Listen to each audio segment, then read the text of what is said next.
Blog Talk Radio. So the Most High is going to stop the flowing of the people going into that country. Read. Jeremiah chapter 51, the end of verse 44. Yea, the wall of Babylon shall fall. Verse 45. My people, go ye out of the midst. Hold up, read that again. My people, go ye out of the midst. I think within this chapter, he said flee and get out of her around 3-4 times. Right? Read. My people, go ye out of the midst of her, and deliver ye every man his soul from the fierce anger of the Most High Ahiah. And let your heart faint, and ye fear for the rumor that shall be heard in the land. A rumor shall both come 1 year, and after that in another year shall come a rumor. And wars and rumors of wars. You're hearing about it, and because it's not happening, you think it's not going to happen. Read. Verse 46, end of verse 46. And violence in the land, ruler against ruler. Verse 47. Therefore, behold, the days come that I will do judgment upon the graven images of Babylon, and her whole land shall be confounded, and all her slain shall fall in the midst of her. Then the heaven and the earth, and all that is therein, shall sing for Babylon, for the spoiler shall come unto her from the north, saith the Most High Ahiah. As Babylon hath caused the slain of Israel to fall, so as Babylon shall fall the slain of all the earth. Ye that have escaped the sword, go away, stand not still. Remember the Most High Ahiah afar off, and let Jerusalem come into your mind. Listen to this clear. Ye that have escaped the sword, that means you escape the destruction that coming to Babylon, go away and stand not still. So when you leave, remember the power or the God Ahiah afar off, and let Jerusalem come into your mind. That's looking forward, not looking back. Now let Jerusalem come into your mind. She's finished. Right? Read. Verse 51. We are confounded, because we have heard reproach.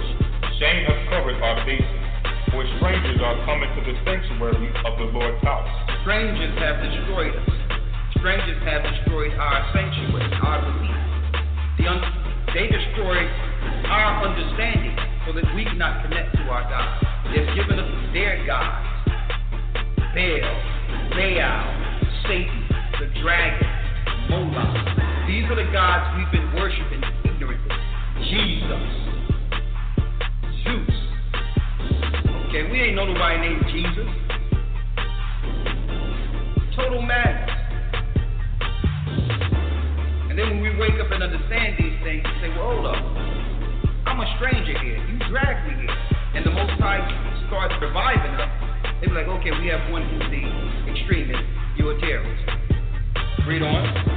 Jeremiah chapter 51, verse 52. Wherefore, behold, the days come, saith the Most High Ahiah, that I will do judgment upon her graven images. He's going to destroy all your images and your idols. And man, if you even look at Washington, D.C., it's idol after idol, monuments of idols, obelisks, which is man's personal member. That's what an obelisk is. What's that, the Washington Monument? Idols every place. 5-pointed stars every place. But what if some did not believe? So what if you don't believe what we're teaching you? Paul asked, so what if some did not believe? Shall your unbelief make the faith of God without effect? You mean the Most High is going to stop his whole program because you don't believe something? No, you're dead. That's what you are. Okay? His program was before us. And it will be well after us. And that's for the people that's walking out there. Well, there's wars all the time. There've always been these situations. Every few years this happens. Nothing is going to change. That's a dead man.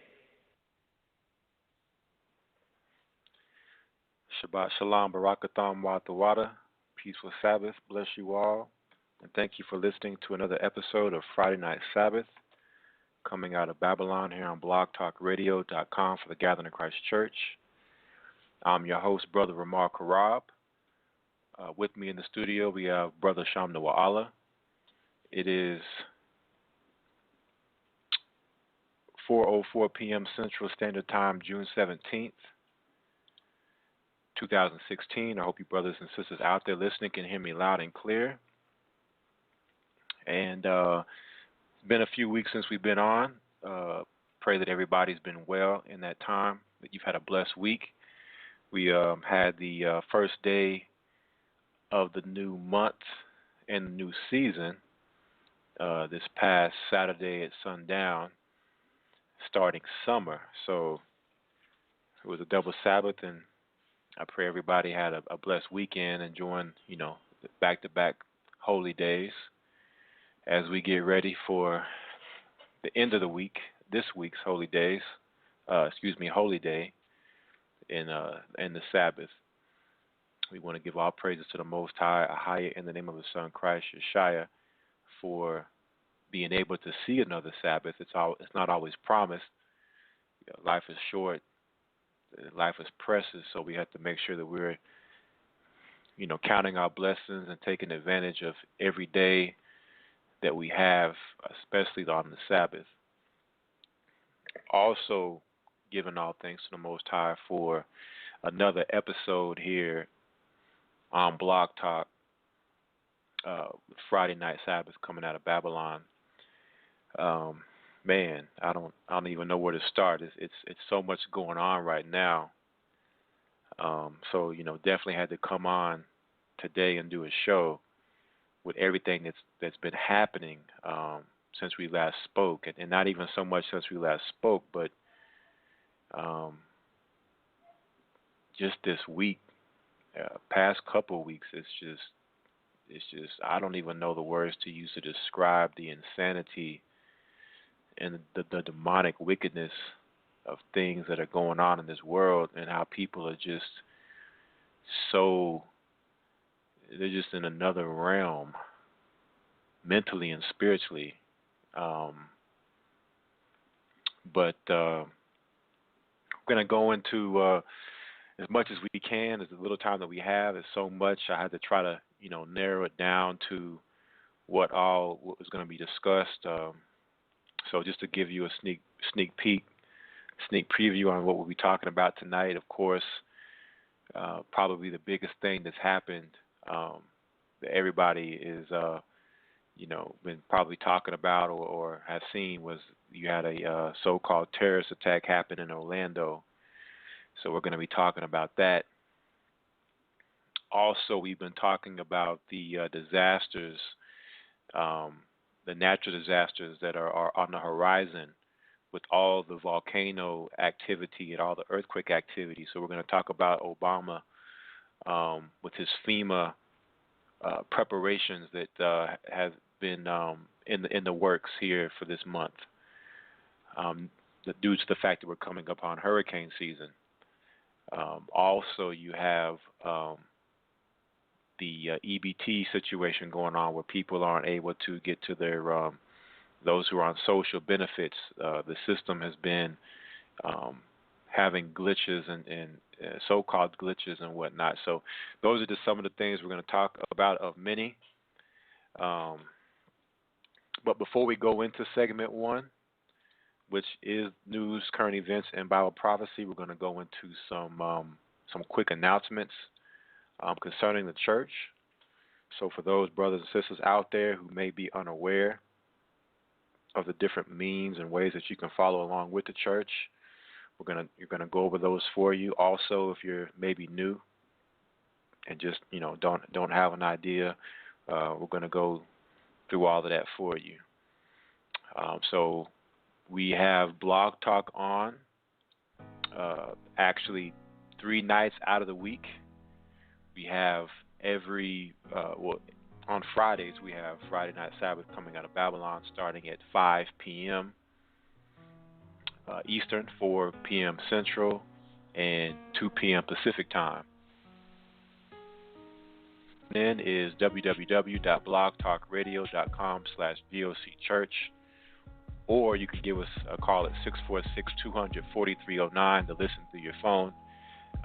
And if you have a question or comment, you can simply press 1. That'll put you in the guest call queue, and we'll take your calls when we go to segment 2. On Mondays, we have, the Daughters of Zion. Starting at 7 p.m. Eastern, 6 Central, 4 p.m. Pacific time. And then on Wednesdays, we have GOCC Search Engine International, hosted by Elders Gaja and Rakar Shiar at 5 p.m. Eastern, 4 Central, 2 p.m. Pacific time. All the shows are archived, so you can always come into the Blog Talk website for the church, and you will see the archives for Blog Talk in case you missed it or you want to go back and listen again.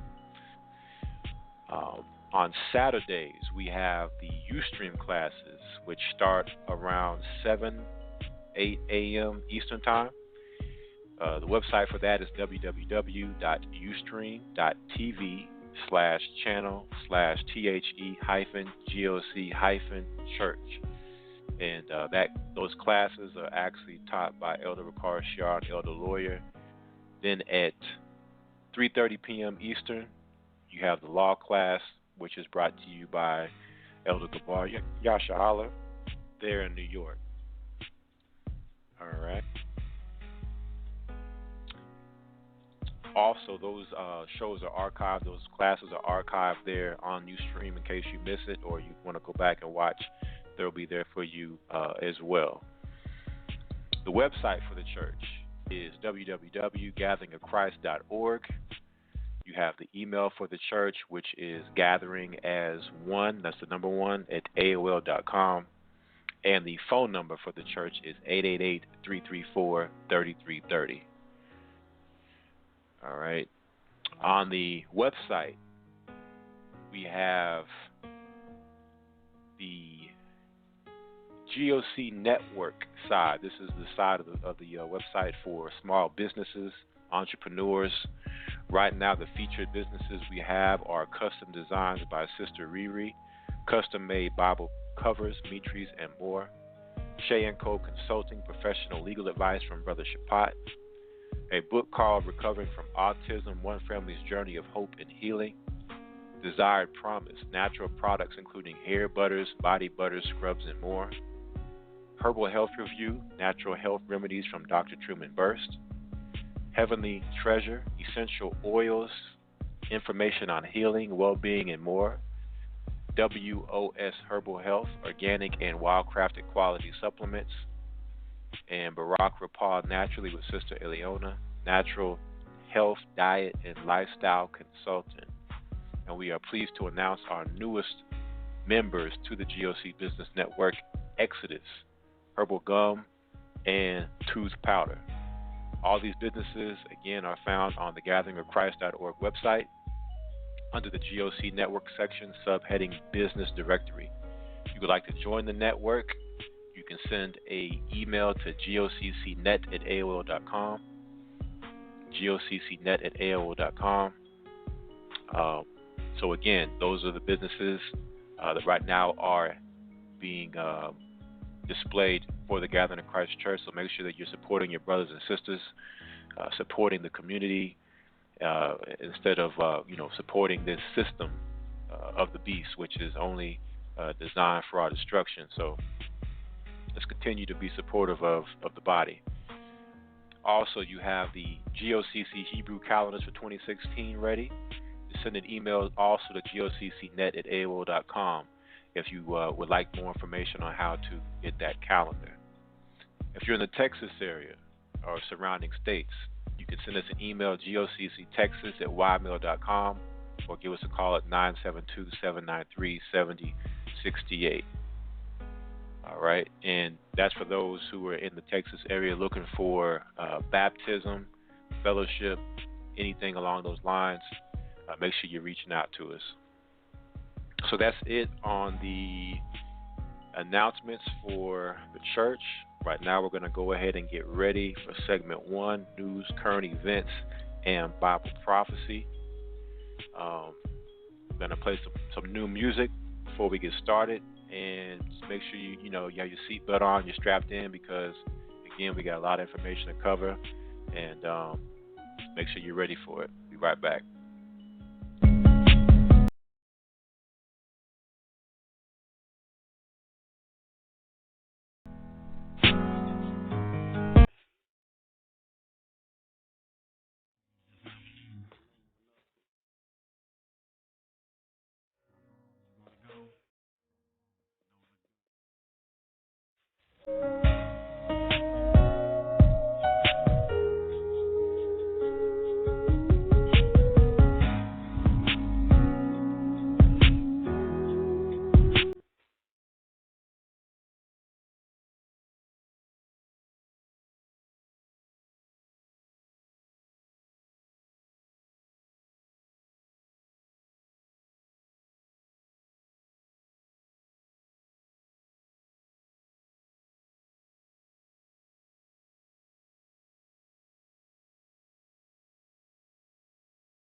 Jones.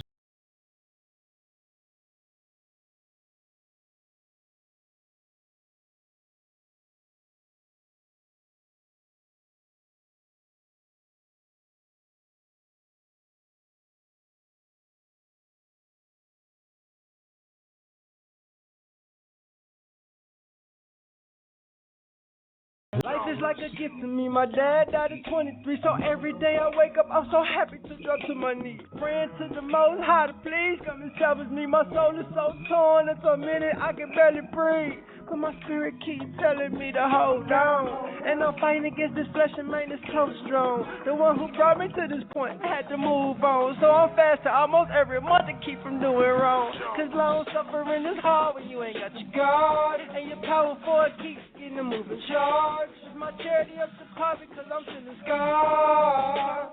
Oh yeah, I'm feeling scarred. I keep praying against the reputation mine. I keep saying to myself, I just wanna hold it down. But there's one question I keep asking myself. Am I doing my best? Am I giving my best?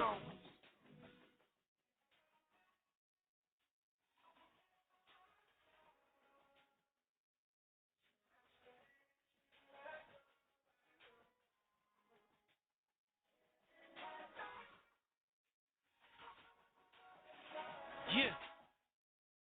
It's Ramar, man. Listen. The ship's rocking, the waves beating vehemently. My heart's failing, I'm wondering what he's seeing in me. I slipped and fell in the belly of a whale. He spit me up, so I swam back and kept sailing. It's good to be unwavering when you going through it. Cause if you saying you love him, brother, you gotta prove it. Even when you wanna cry out, praying for the wings of an eagle so you can fly out. It's times like this when I think about Job. They might have fixed the body, but they'll never take a soul. And so I gotta pace it and keep it patient for sure. And send them up a prayer, my petitions at the throne. And spirit intercedes when my words turn to groans. And I know that the Father would never leave me alone or weep by the tears where the wickedness was sown. So I'm praying for the strength that I need to carry on until Yeshaya come. Give me courage, cause I'm nothing like my forefathers. My one Savior, one Spirit, my one power.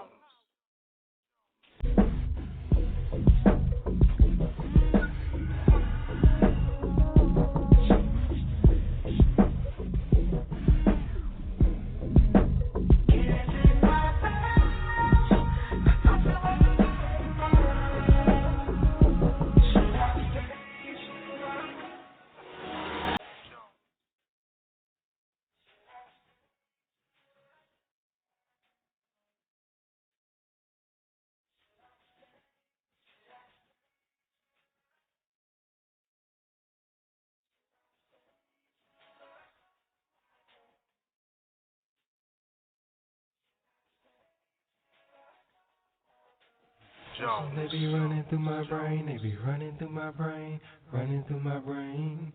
These questions, they be running through my brain, running through my brain. And the Bible helps me answer them. The questions, they be running through my brain. They be running through my brain, running through my brain. These questions, they be running through my brain.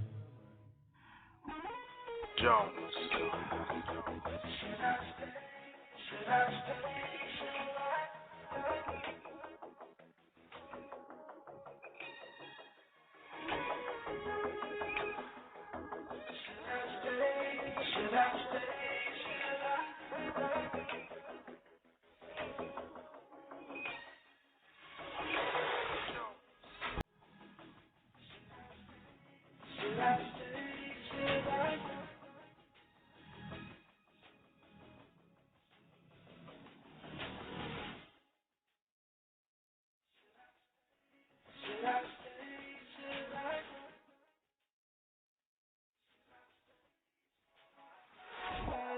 No.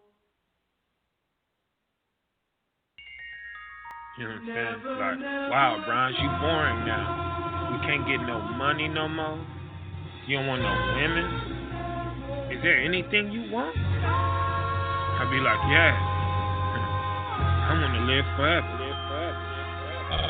Yeah, the way, the truth, the life. Blessed to put our feet on the path of Christ. Only got one shot, can't sacrifice twice. Hebrews 10, break it down real nice. Walk how you walk, keep the words he taught. If you're shy, you never did it, then your doctrine off. Be the mirror we must look in and analyze self. Examine thyself, that your faith shine well. That's 2 Corinthians 13 and 5. So easy to be blind, meet demise in these end times. We already bombed the first of the game, then to lose the latter rain. Now that'd just be a shame. So excuse me for not playing. I think there's something that could help us all, I'ma say it. And I ain't dumbing down the message to save your feelings. Better check some of them parables, cause Christ did. He must lead everything you want, all that you need to overcome iniquity and succeed. But he must lead everlasting life for you and your seed. Drop our stubbornness and become me, cause he must lead. We gotta science up a wrongfully, nail ourselves to a cross and bleed. He must lead. Yeah, Christ must lead. Yeah, he must lead. Following the light that was made from the beginning, shining from the darkness on our ways when we sinning. Fiery trail that's carved out for us to walk on. I'm being protected, got the Christ-made garbs on. Gradually waking, enduring tribulation, partakers of suffering and a consolation. Hebrews 7:25, repping that high priest that became us, higher than the heavens. Read John 15 and 5, that's where the root stem. Won't make it to the kingdom unless we going through him, showing no resistance. He lead from a distance, intercede from the right hand of the omniscient. Body that's glorified, trying to be immortalized. Philippians 3:4-11, compromise. Created a tailor-made path for us to walk in. One eternal life, must take heed that he must lead. Everything you want, all that you need to overcome iniquity and succeed. But he must lead everlasting life for you and your seed. Drop our stubbornness and become me, cause he must lead. We gotta science up a wrongfully, nail ourselves to a cross and bleed. He must lead. He must lead. Yeah, Christ must lead. He must lead. Yeah, he must lead. Salvation of the Jews that sacrifice. Corinthians 6:20, that's the asking price. Yeah, everlasting rule in the afterlife. In order to make the cut, must be chastened, right? 1,000 years rest, Rev 20 and 5. Not dying forever, that's being truly alive. Gonna be reigning over Gentiles, but treating them right. Not like they fathers did us in the most high sight. Many fountains flowing with milk and honey that's surrounded by 12 diverse fruit trees of life. As we marvel on one accord, looking up to the sky. Palms in our hands, our robes is white. When Abba come down, gonna be wiping tears from the saints' eyes. That's what you get when you following Christ. You get awarded eternity, peace living in harmony normally. But before the transition, he must lead. Everything you want, all that you need to overcome iniquity and succeed. But he must lead everlasting life for you and your seed. Drop our stubbornness and become me, cause he must lead. We gotta science up a wrongfully, nail ourselves to a cross and bleed. He must lead. He must lead. Yeah, Christ must lead. He must lead. Yeah, he must lead. Everything you want, all that you need to overcome iniquity and succeed. But he must lead everlasting life for you and your seed. Drop our stubbornness and become me, Cause he must lead. We gotta tie and suffer wrongfully. Nail ourselves to a cross and bleed. He must lead.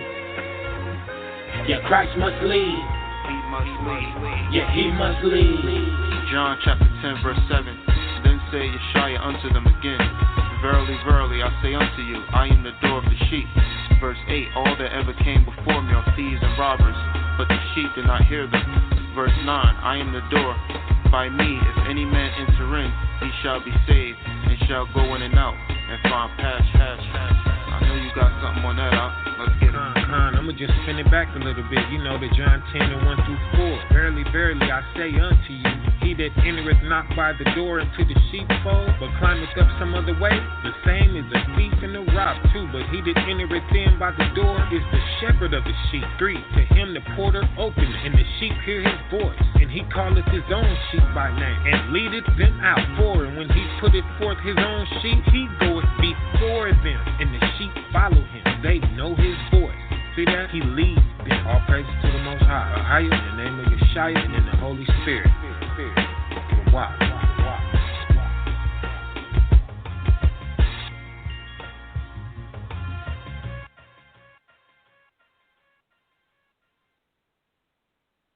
Abanawa Shabbat Shemayim Kodash Hayashim Ka Ahaya Malak Waska Sabah Ratazawan Kahaya Aisha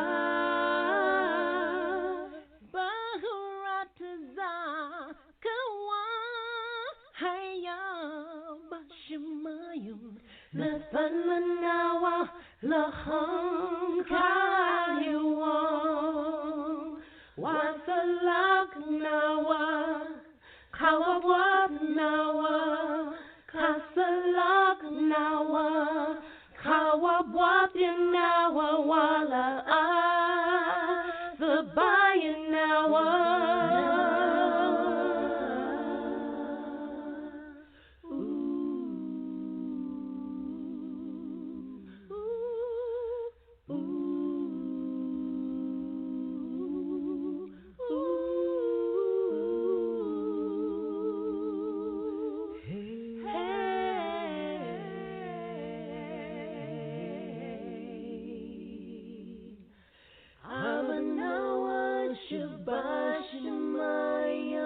Kodash Hayashim Ka Ahaya Malak Waska Sabah Ratazawan Kahaya Aisha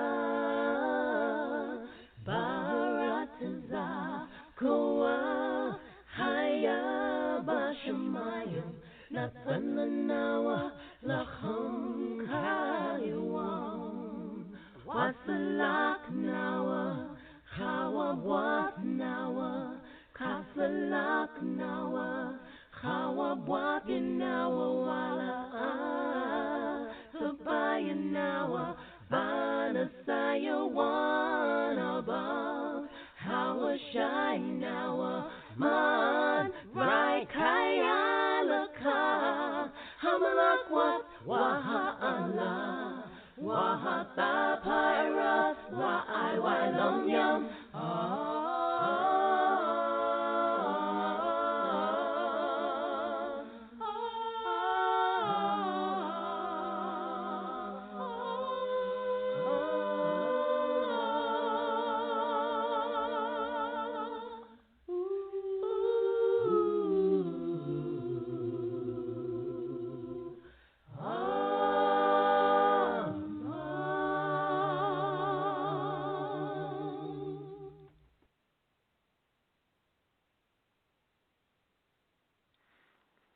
Shabbat Shalom, we're back.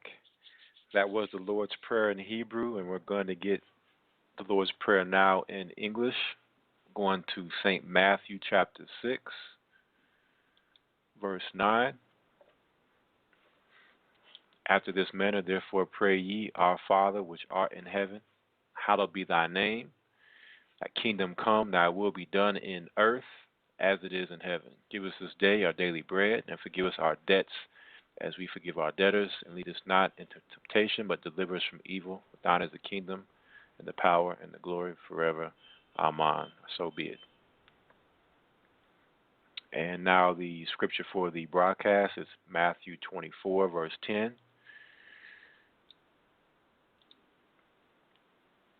Matthew 24, verse 20. But pray ye that your flight be not in the winter, neither on the Sabbath day. All right, so the broadcast is titled Friday Night Sabbath, coming out of Babylon, because living in Babylon, which is America, we've been taught down is up. The first day of the week is the last day of the week, right? Sunday is the weekend. The week ends on Sunday. That's what this system has taught us. But we know the scriptures tell us otherwise. And part of coming out of Babylon is understanding this mindset has been placed upon us, has been programmed within our psyche, and that we must change our way of thinking and have a newness of mind, a renewing of our mind. Part of that, what they've taught us, is that the Sabbath is either done away with or it's on Sunday, the Lord's Day. But according to the Bible, the Sabbath is Friday night to Saturday night, and it is not done away with. It is forever. Also, being that this show is primarily focused on news, current events, and Bible prophecy, in Matthew 24, which is a prophetic chapter spoken by the Messiah to the disciples, warning them not only of the times of the destruction of the temple and the desolations of abomination being set up during the disciples' time, but also in the end times leading up to the second coming of Christ. So being that that's the case, we'd like to get the Sabbath started with this information. So as you go into your Sabbath, you're aware of the times that we're living in, and that the enemy is looking to attack the remnant of the woman's seed. And what better time than on the Sabbath, when they're gathered together, separated from the world. This is the dragon has always persecuted the woman from the times of the Maccabees all the way up until current times on the Sabbath. All right, so here we are. Again, so much going on right now. It's insane. The spirit that's in the earth right now. We're gonna definitely talk about it, but at the same time, you have the right hand side of the Most High with His Spirit and the Holy Spirit being poured out upon all flesh, and a lot of our people awakening and coming to knowledge of truth, coming into the understanding of who they are, as the Israelites spoken of in the Bible, and coming into the knowledge of Christ and the gospel. So it's a war right now for souls. Satan is on a war path to collect his souls for his army and those he'll drag to hell with him. The Most High is gathering the elect, the remnant, together to fight on the front lines in this battle every day until Christ comes back and being joined with Him upon the great battle upon His return. So we see this spirit, these two spirits who are contrary to one another, warring, and you see it on so many levels with so much madness going on right now. Of course, the biggest piece of news that's taken the media waves majority of time is what has transpired in Orlando with what they are calling a domestic terrorist who is radicalized on the internet with ISIS propaganda, right? Now, we've been talking about this for a long time. And the fact of how they've used false flags over centuries of time to bring forth agendas and executing their plans.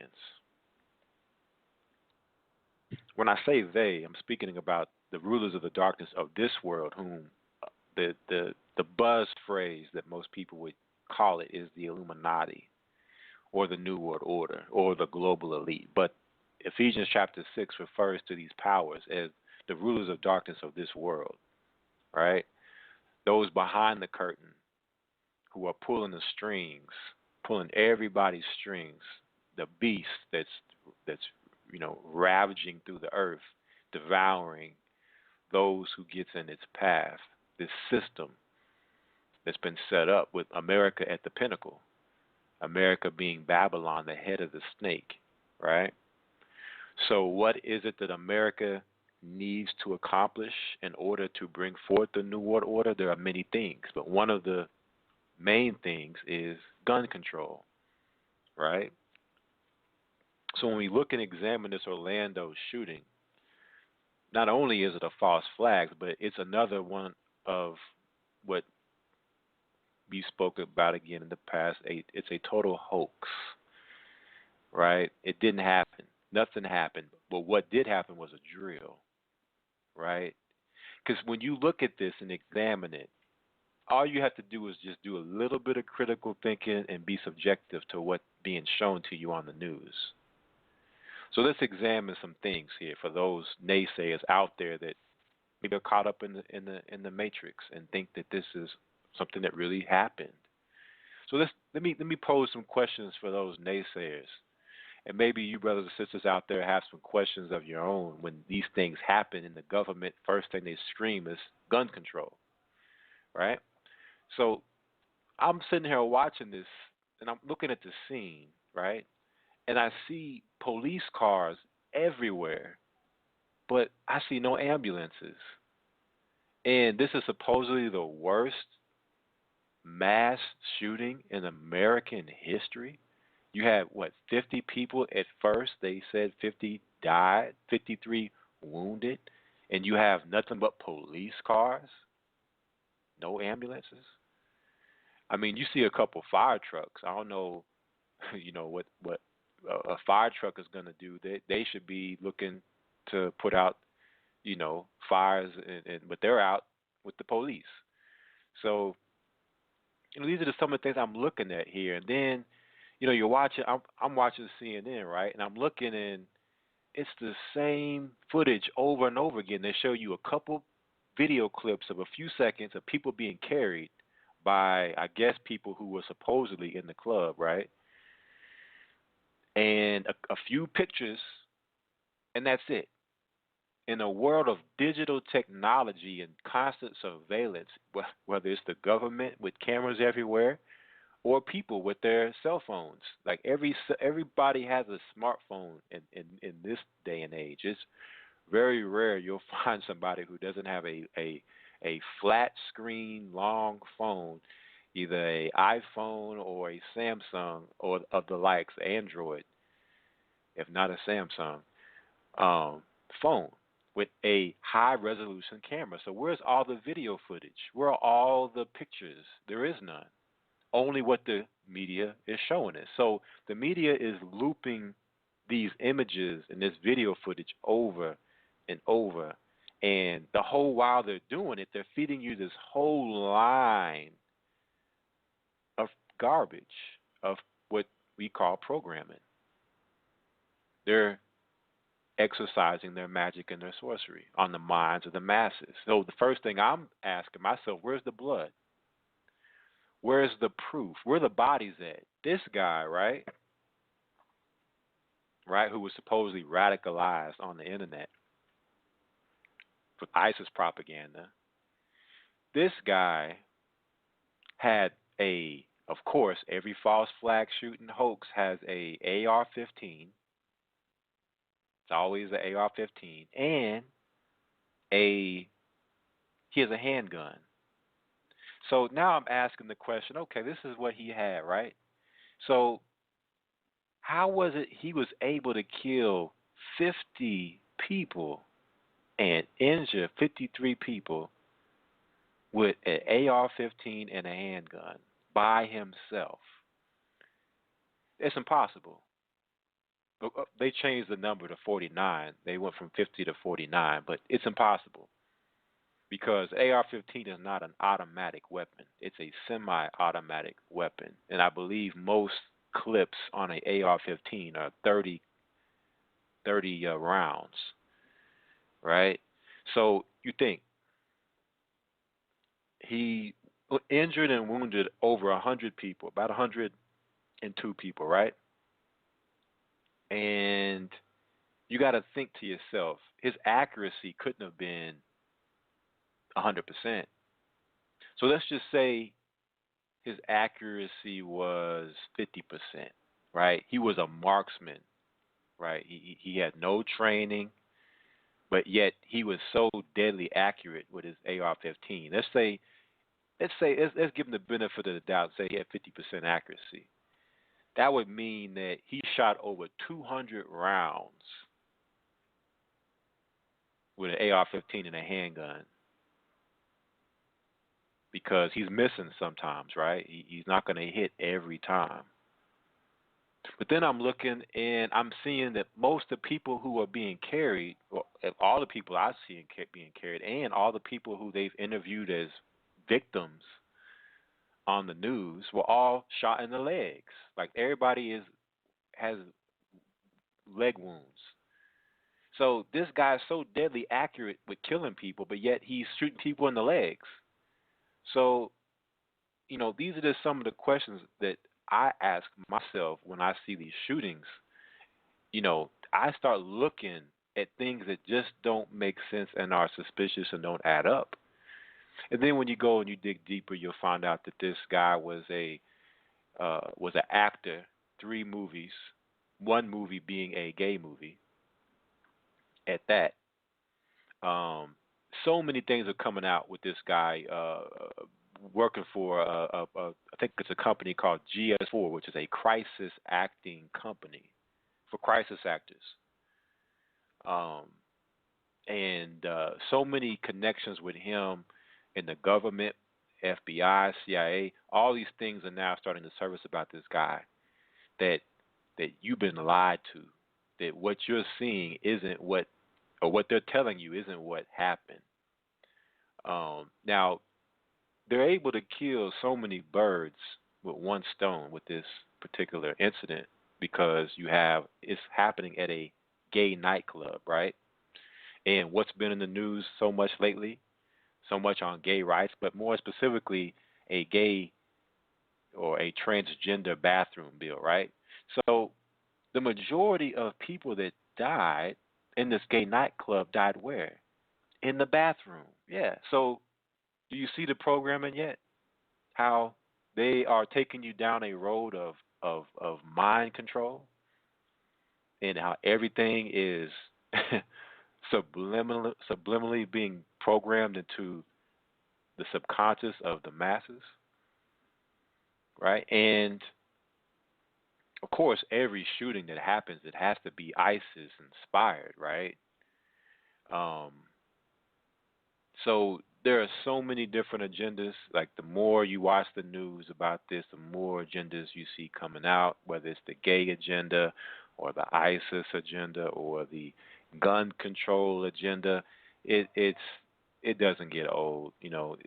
They come out. It was just a hate crime on the gay community. We're all Americans. So they want everybody to be all the same, right? There is no gender lines, man or woman. It's just transgender. We should all use the same bathrooms. We should all wear the same clothes. Now they have it stores for kids. There's no gender with toys. They're all mixed together. Boys should play with dolls. Girls should play with, boys' toys. It's just gone totally insane thing. And in the midst of all of this, you have the Canada which just passed a bill to legalize bestiality. And people need to remember that Canada is part of Babylon. Babylon isn't just America or United States. Babylon is all the North American continent.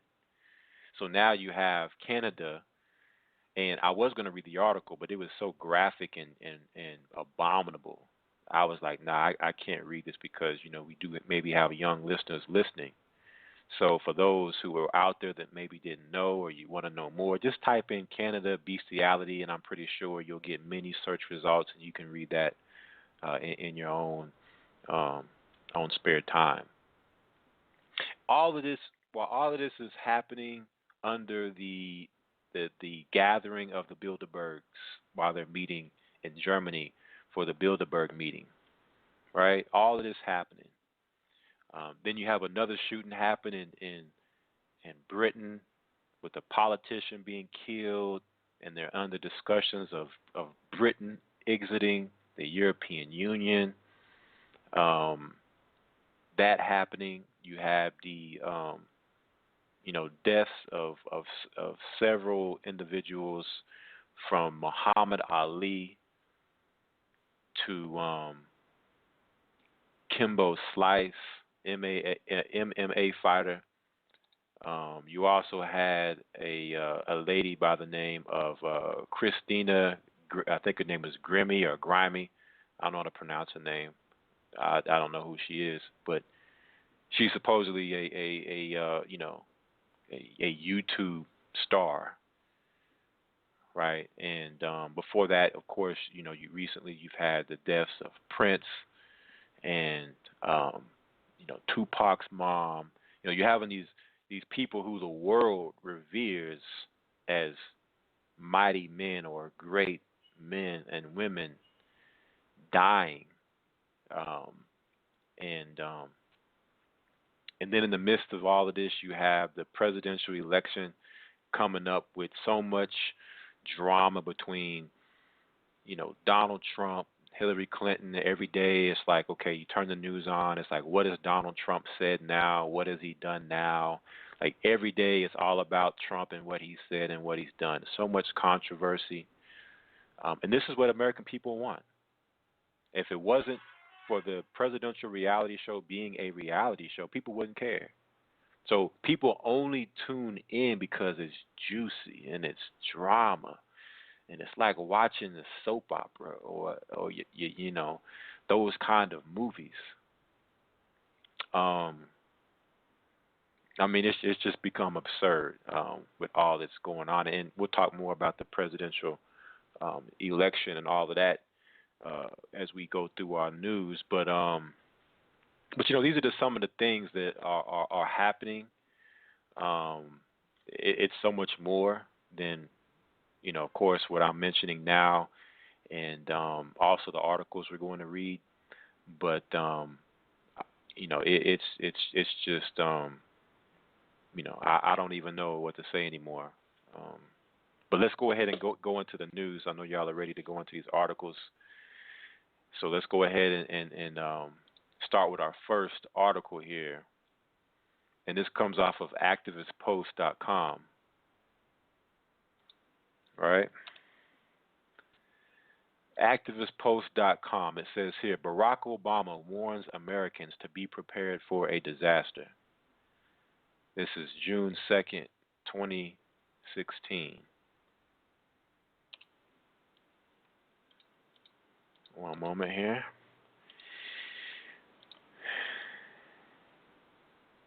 When Barack Obama speaks to the public, it is very rare that he does so without a specific purpose in mind. So why is he urging Americans to be prepared for a disaster all of a sudden? On May 31st, Obama took time out of his extremely busy schedule to deliver an address at the FEMA National Response Coordination Center in Washington. During his speech, he stressed that every American is responsible for preparing for disasters, and that includes having an evacuation plan and having fully stocked disaster supply kit. Now, I got to stop right there, y'all, because if I'm not mistaken, when you go and look at the terrorist list, here, or are preparing what they call preppers, are people who are on the government watch and terrorist list. So how is it that in one breath they can tell you that it's your responsibility to prepare for disasters and have an evacuation plan, but then in the same breath say, yeah, but if you do that, you are on an FBI watch list and maybe a no-fly list and a no-gun-buy list, and you could be a terrorist. So again, these are just the questions I ask. Also, you notice how they're putting the responsibility on the shoulders of American people to prepare, because they know American people aren't going to prepare. And when I say the American people, I'm speaking about the majority. I'm not speaking about every single person, of course. Generally speaking, majority of people have no clue, first of all, of any of this.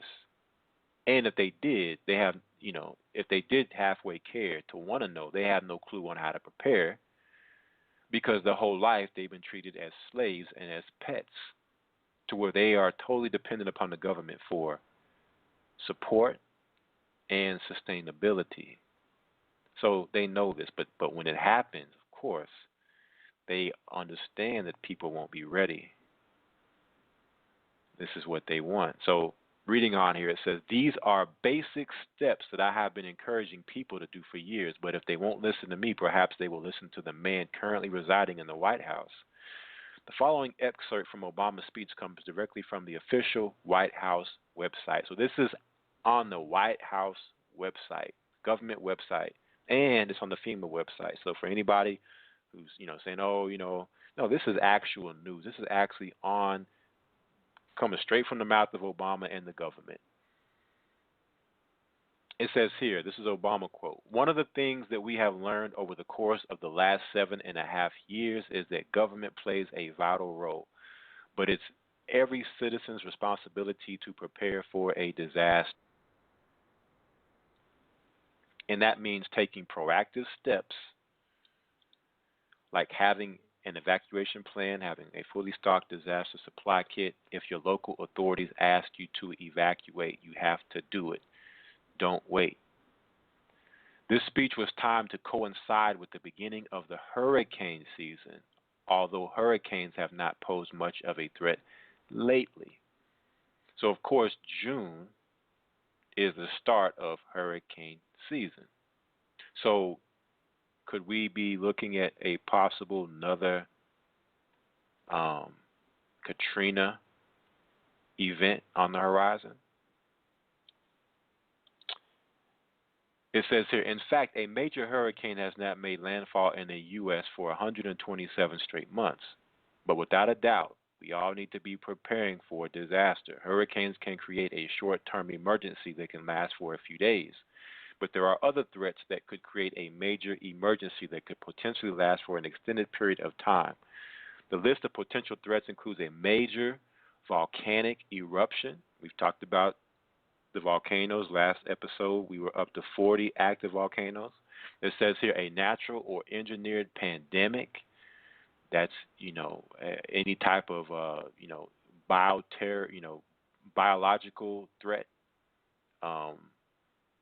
They're talking about bioterrorism, and they've been talking a lot about Zika lately. And, of course, you're going to have a lot of people going to the Olympics in Brazil. So it's the perfect scenario for people to go into Brazil and come out with something, so they say. And again, I don't believe any of these things that they say. If it's on CNN, that's your barometer. If it's on CNN, it's a lie. Straight up, there's very little truth that you can extract from mainstream media, Fox, NBC, CBS, any of those. They may drop subtle, subliminal truths here and there, but the core of what they're bringing out is falsehoods, right? So we have pandemics. Matthew 24 talks about plagues, pestilences. So we know that they're going to happen. right? But typically it's a false flag. It says here, a West Coast earthquake, a New Madrid earthquake, a tsunami on either the East or West Coast, a meteor impact, Islamic terror, ISIS, war, what's going on, different parts of the earth right now, uh, in the Middle East, on the European Peninsula. You see wars, rumors of wars happening on the Asian Peninsula. It says here, an EMP burst that takes down the power grid, cyber warfare, economic collapse, and civil unrest resulting in the imposition of martial law. Of course, the items that I just mentioned are not mutually exclusive. In fact, in different scenarios, we could actually see multiple events happen in rapid succession. And that's what I see happening, is you're going to see multiple events happening at once or back to back to back to overwhelm the masses into submission. And as we get closer to this election, you best believe you're going to see a bunch of stuff happening. And again, we'll talk more about that toward the latter part of the show. It says here, of course, the items, it is interesting to note that during his speech, also noted that the American people seem to have become very complacent about getting prepared. That's what we talked about earlier. American people are not getting prepared. What they're preparing for is, what reality TV show that they can watch tonight when they get off of work, what they're doing for the weekend, getting ready for the NBA Finals. That's what they're preparing for. They're not preparing for when the stuff hits the fan. And where would they be at spiritually, mentally, and physically? Here's a quote. And what we've been seeing in some public complacency, slipping in. A large portion of people not having preparedness kits, not having evacuation plans. This is exactly what I have been noticing as well. There appears to be a tremendous amount of apathy out there, and relatively few people really seem to feel much urgency to get prepared these days. My contacts in the emergency preparedness industry have been telling me that sales are way down right now. There was a big peak last fall, but since then it is like interest in prepping has just fallen off the map. Ultimately, those companies are going to be okay because interest will pick up shortly as global events begin to spiral completely out of control. However, of much greater concern is the fact that people have not been using this period of relative calm constructively. Just like we have seen in Venezuela, time to prepare eventually runs out. Ask those people that tried to get on Noah's Ark. All right? This is me talking. Ask them if there was a time to prepare and if that time ran out, if the grace period ran out. It says here, and someday there will be millions of parents that are absolutely horrified when their children come to them crying out for food and they don't have anything to give them because they don't heed the warnings and they don't get prepared. When that day arrives, many of those families may be forced to turn to whatever help the government is offering at the time. Of course, they will turn to the government and whatever the government is giving out. One more thing that I found particularly noteworthy about Obama's speech was that he said that there is now a FEMA app that can direct you to the nearest FEMA shelter in the event of a major emergency. Wow. So they have found a clever word, or should I say phrase or term, to give FEMA camps. FEMA shelters. And you can download your FEMA shelter FEMA app straight to your iPhone or Android. So when it goes down, just follow the GPS right into the burning shed. Right? It says here, if you need information about how to put together an evacuation plan, how to put together a disaster, as Craig said, we've got an app for everything now. We have a FEMA app in English and in Spanish to help you prepare your family for a disaster.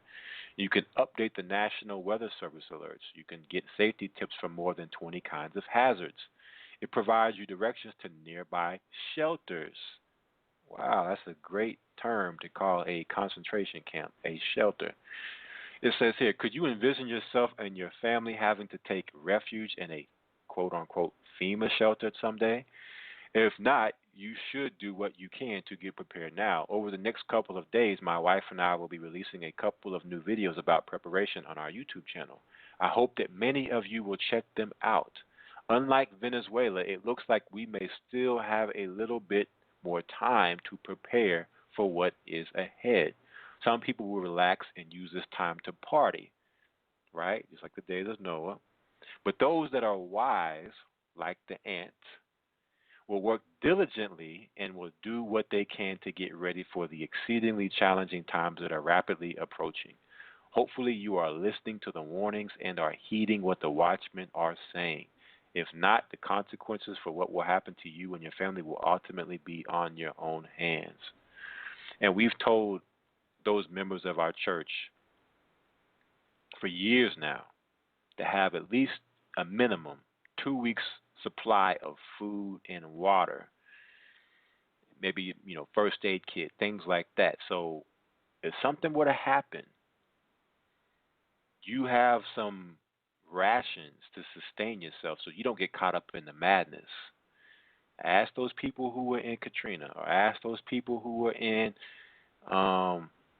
Hurricane Sandy and those events, the snowpocalypse, when people go and are trampling people to get into those supermarkets, running people over in the parking lot to get inside and be one to get the last bottle of water. You don't want to be that person that's out there in the midst of that madness, right? And of course, we know that through their fallen angel technology with apparatuses like HARP, that they have the ability to control the weather. That no longer do they call it global warming, because it's been shown with numbers that the Earth is actually cooling.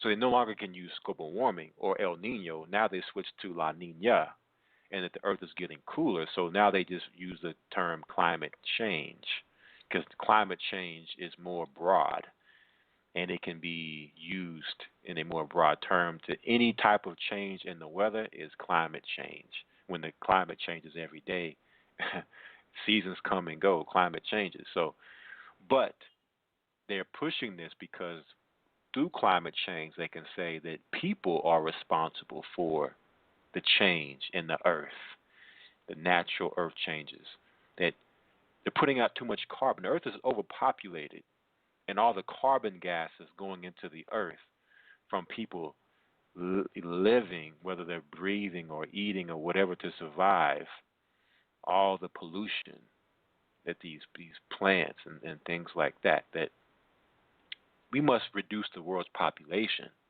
So by people signing up for the climate change agenda are actually buying their one-way ticket to extinction. And it's the Agenda 21 World Depopulation, which has now been upgraded to the Agenda 2030 program since the Pope made his visit to America last year. Right? So, again, for all those people that was said, oh, it's a conspiracy theory, listen, your own president is coming out telling you to prepare for a disaster. And this is just one of the many things that they can use to cause. I mean, it's just all you need is one event to spark a chain of events. You have the right natural disaster, then that could spark an economic collapse. And that could then, the next domino to fall in the equation, martial law, people rioting. Then the next domino to fall, elections are suspended. Obama's to stay in office. Right? So we had to prepare for the madness that's on the horizon. Like it's here. We have 4 months, a little over 4 months until the presidential election. So these next 4 months, expect to see the craziest stuff happening in America. with, you have Hillary Clinton and this email scandal where they've been holding off so at the right time they can maybe possibly pull the indictment card and nullify her as a candidate. And then, of course, Trump, they can easily nullify him with as much controversy as he's caused. And what does that leave? Who does that leave left to run America? Obama, right? So how exactly it's going to play out is a good question, but understand that they have a lot of cards to play, whether it's one big card or it's a lot of cards in succession or simultaneously. They're getting ready, and they've been preparing. And while everybody's focused on the distractions there at the Bilderberg meeting right now, probably putting the icing on the cake on what they're about to do. And just to show you that this isn't something that's just talk, going to our next article. The next article comes off of endoftheamericandream.com. One moment, let me pull it up here. And some of this news that we're going over, of course, is not the most latest news. So some of it you may be familiar with, but this is just some things that I always wanted to make sure that are covered for those who may not know, just to emphasize the severity of these particular points. EndofTheAmericanDream.com. It says here, June 7th, FEMA will hold a drill to prepare for a 9.0 Cascadia subduction zone earthquake and tsunami. And we've talked about this Cascadia subduction zone for numerous shows now. And again, for those who think that this is just a conspiracy theory, you can go to FEMA.gov and look for Cascadia Rising 2016 for this drill.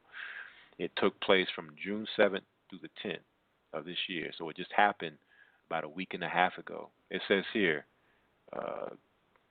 this article is May 29th, 2016. Starting on June 7th, FEMA will be conducting a large-scale drill that has been named Cascadia Rising that will simulate the effects of a magnitude 9.0 earthquake along the Cascadia subduction zone and an accompanying West Coast tsunami dozens of feet tall. So not only is FEMA preparing for a possible hurricane scenario, they're also preparing for earthquakes and tsunamis.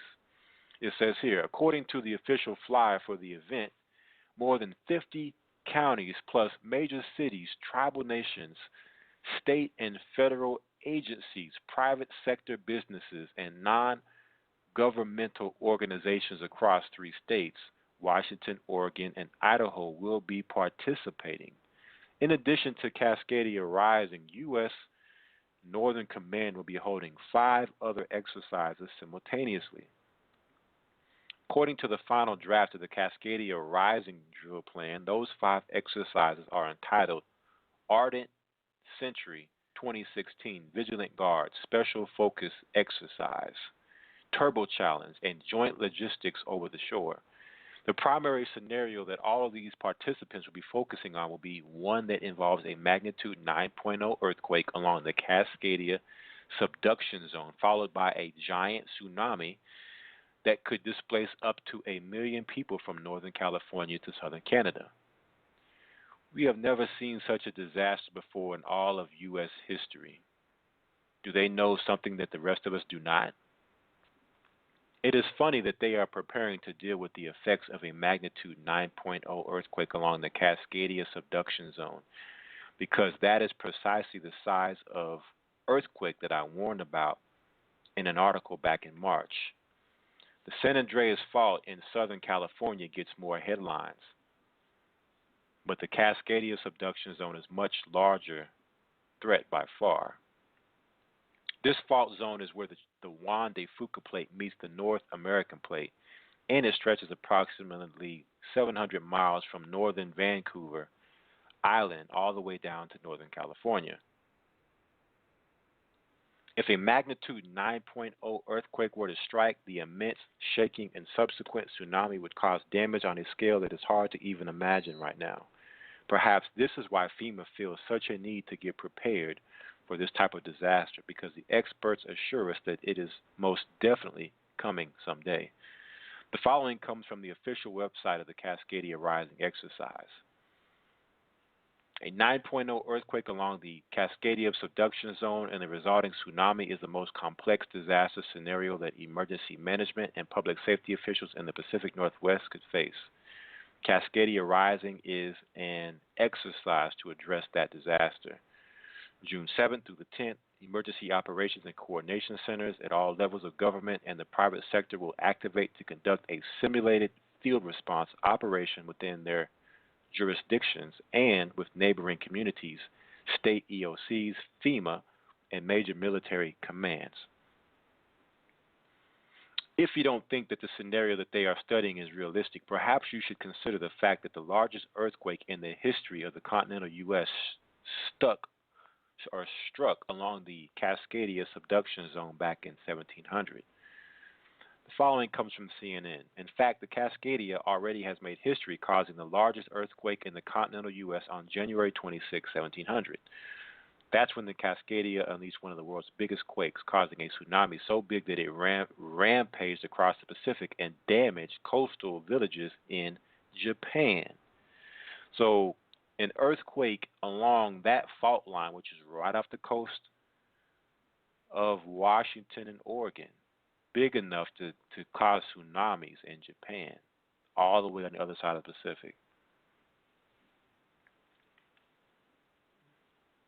Right? And notice how it says they're studying this event. They're studying this fault line. Of course they're studying. They've had the technology into this since the beginning. The reason why they built nuclear reactors along the fault lines. I believe 90% of America's nuclear reactors are all built on fault lines. Also, with what's going on in Texas with all the flooding, they're studying how people will respond when the water comes in and you're flooded. Right? So they're doing the studying and their testing. They do it before they bring forth the big event, so they can have all their as many I's dotted and T's crossed as they can to control the scenario how they want to control it. It says here, yes, we all remember the big Hollywood blockbuster about the San Andreas fault. But if they wanted to be more realistic, they should have made the movie about the Cascadia subduction zone. According to a professor of geophysics at Oregon State University, the Cascadia subduction zone has the potential to create an earthquake almost 30 times more energetic than anything the San Andreas fault can produce. So while they have people focus on the San Andreas fault, right, there's a bigger, more powerful fault line on that coast, 30 times over. 30-fold. Everyone knows the Cascadia's cousin in California, the San Andreas Fault. It gets all the scary glamour, even with a movie this year, San Andreas, dramatizing an apocalypse in the western U.S. Truth is, the San Andreas is lightweight compared with Cascadia. Cascadia can deliver a quake that's many times stronger, plus a tsunami. Cascadia can make an earthquake almost 30 times more energetic than San Andreas to start with, and then it generates a tsunami at the same time, which the side-by-side motion of the San Andreas can't do, said Chris Goldfinger, a professor of geophysics at Oregon State University. And the kind of tsunami that would be created by such a massive quake along the Cascadian subduction zone would absolutely dwarf the massive tsunami that struck Japan back in 2011. Y'all remember that tsunami, right? Because I know a lot of people tend to have short-term memories. But if you remember the horrific video footage of that tsunami sweeping across Japan, they're saying that this Cascadia subduction zone would dwarf, of course it would dwarf Japan if it's actually able to send tsunamis all the way to Japan from the west coast. So if it can do that, imagine what it would do to the land east of that fault line, which is again the U.S. West Coast. It says here, in fact, an article in the New Yorker quoted that the head of the FEMA division oversees Oregon, Washington, Idaho, and Alaska as saying that everything west of I-5 will be toast. If the entire zone gives way at once, an event that seismologists call a full rupture, the magnitude will be somewhere between 8.7 and 9.2. That's the very big one.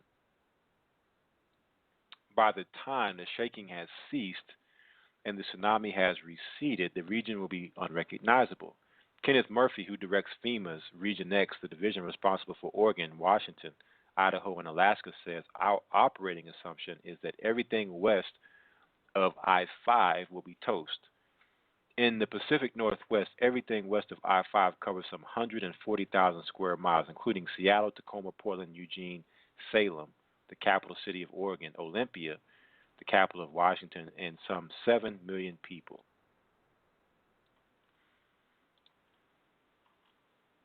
We live at a time when the crust of our planet is becoming increasingly unstable. Based on my research, I have come to the conclusion that we will soon see major earth changes on a scale that most of us would never even dare to imagine. All over the world, the Ring of Fire is roaring to life. And the Cascadia subduction zone lies directly along the Ring of Fire. Just last week, I wrote about the alarming earthquake swarms that we have seen directly under Mount Rainier, Mount Hood, and Mount St. Helens. And now we have learned that FEMA is about to hold a major drill that is going to simulate a magnitude 9.0 earthquake along the Cascadia subduction zone and an accompanying West Coast tsunami dozens of feet in height. Of course, most Americans aren't concerned about this threat at all. Yeah, their only concerns, again, they have is what they're going to watch on TV when they get home after work.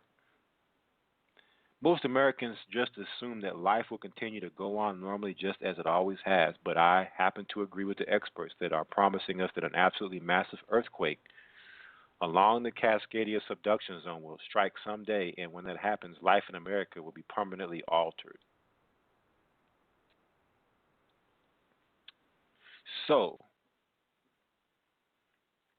if FEMA preparing for a major disaster along that fault line isn't enough of a sign for you, let's see if we can find some more signs. Because that article spoke about the earthquake swarms at Mount Rainier, Mount Hood, and Mount St. Helens. Let's see if we see some more signs about these natural disasters. This is off of activistpost.com. One moment.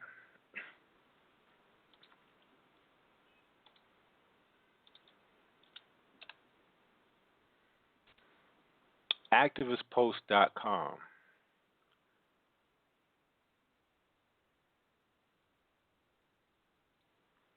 It says here, meanwhile, California fault lines and the area around Yellowstone are shaking like crazy.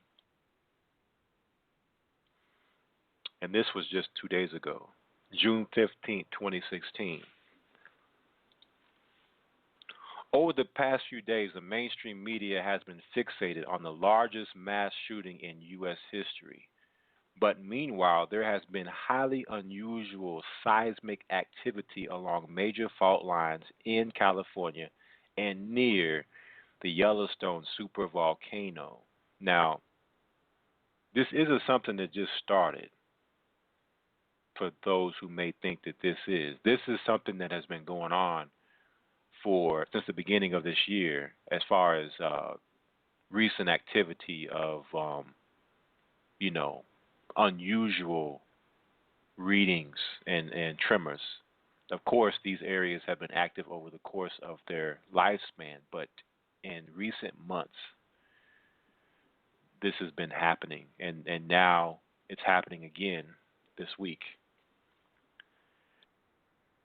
It says here, let's talk about Yellowstone first. In recent months, the big geysers have been behaving very strangely, and this is something that my wife and I covered on our television show. And now, just over the past week, there have been 3 very significant earthquakes in the region. On June 9th, there was a magnitude 3.7 quake. June 13th, there was a magnitude 4.3. And earlier today, there was a magnitude 4.0. Yes, the area around Yellowstone is hit by earthquakes all the time, but most of them are extremely small.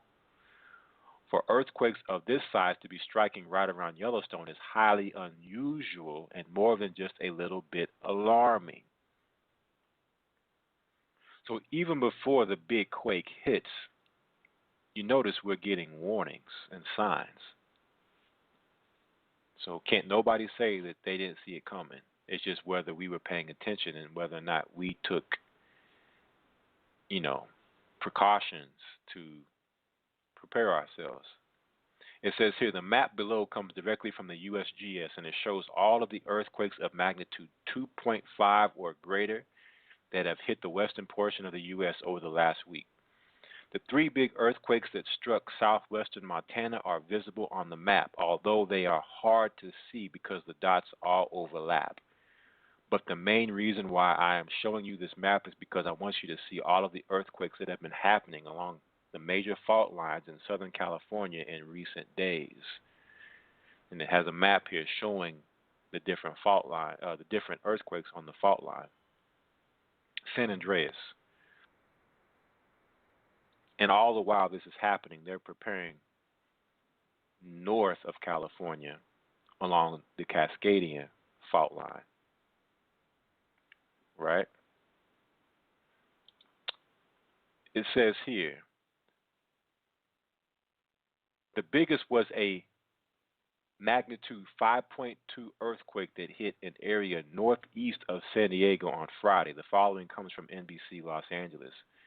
A magnitude 5.2 earthquake centered in the desert northeast of San Diego caused shaking early Friday morning across Southern California. The earthquake occurred about 1 a.m. northwest of Borrego Springs in San Diego County, according to the USGS. The earthquake was initially reported with a magnitude of 5.1 before it was revised to 5.2 according to the USGS. But that earthquake was not the end of it by any means. It is being reported that this large earthquake was followed by at least 800 aftershocks. Yes, we normally expect there to be aftershocks after a large quake, but to have that many is very, very unusual. The quakes that have been striking farther north off the coast of Northern California and Oregon are also of great concern as well.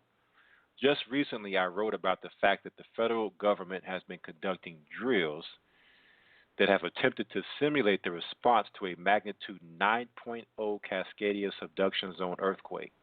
If such an earthquake were to strike at this moment, the damage caused would be incalculable. All right, and basically it's going into what we just read in the previous article. Right, it says here, scientists tell us that we are actually way overdue for such a quake and an accompanying tsunami. And when it comes, large numbers of Americans that are clustered right along the coastline will die. Why all of this is of greater concern now is due to the fact that many areas along the Ring of Fire that roughly encircles the Pacific Ocean are roaring to life right now because you have volcanoes and earthquakes, all those things going on. For example, just today, the biggest volcano in Eurasia sent hot ash more than 3 miles into the air. So here we have another volcano. Eurasia's largest volcano, Kluchevskaya Sopka in Russia's far east, erupted, shooting hot ash miles into the air on Tuesday, the local geophysical service said. The eruption was detected Tuesday morning. The eruption column rose 6 kilometers. The steam gas plume stretched for 47 kilometers to the west of the volcano. A representative of the Russian agency told RIA Novosti. Right? So the Most High, you're seeing the lake of fire shooting from the earth, out of the earth, into the sky for all to see, for those who would think that hell is not real and the lake of fire is just a fairy tale. It's like the Most High is showing all of these wonders, and people still doubt. People still, are in disbelief and have no cares. Don't have a care in the world. They, continue to live their life however they want. It says and down in New Zealand, there is evidence that a brand new major volcano may be in the process of forming under a small town. So you even have volcanoes forming, not just those that are already there, but new ones coming out of the earth. It says beneath Matata, a small coastal town 125 miles from Auckland on New Zealand's North Island, scientists recently discovered a massive magma buildup, possibly signaling the beginnings of a new volcano. Near an active volcano. According to geophysicist Ian Hamling, since 1950, an incredible influx of magma, enough to fill 80,000 Olympic-sized swimming pools, has accumulated beneath the small New Zealand town, pushing up the surface of the ground by 40 centimeters. That's 16 inches.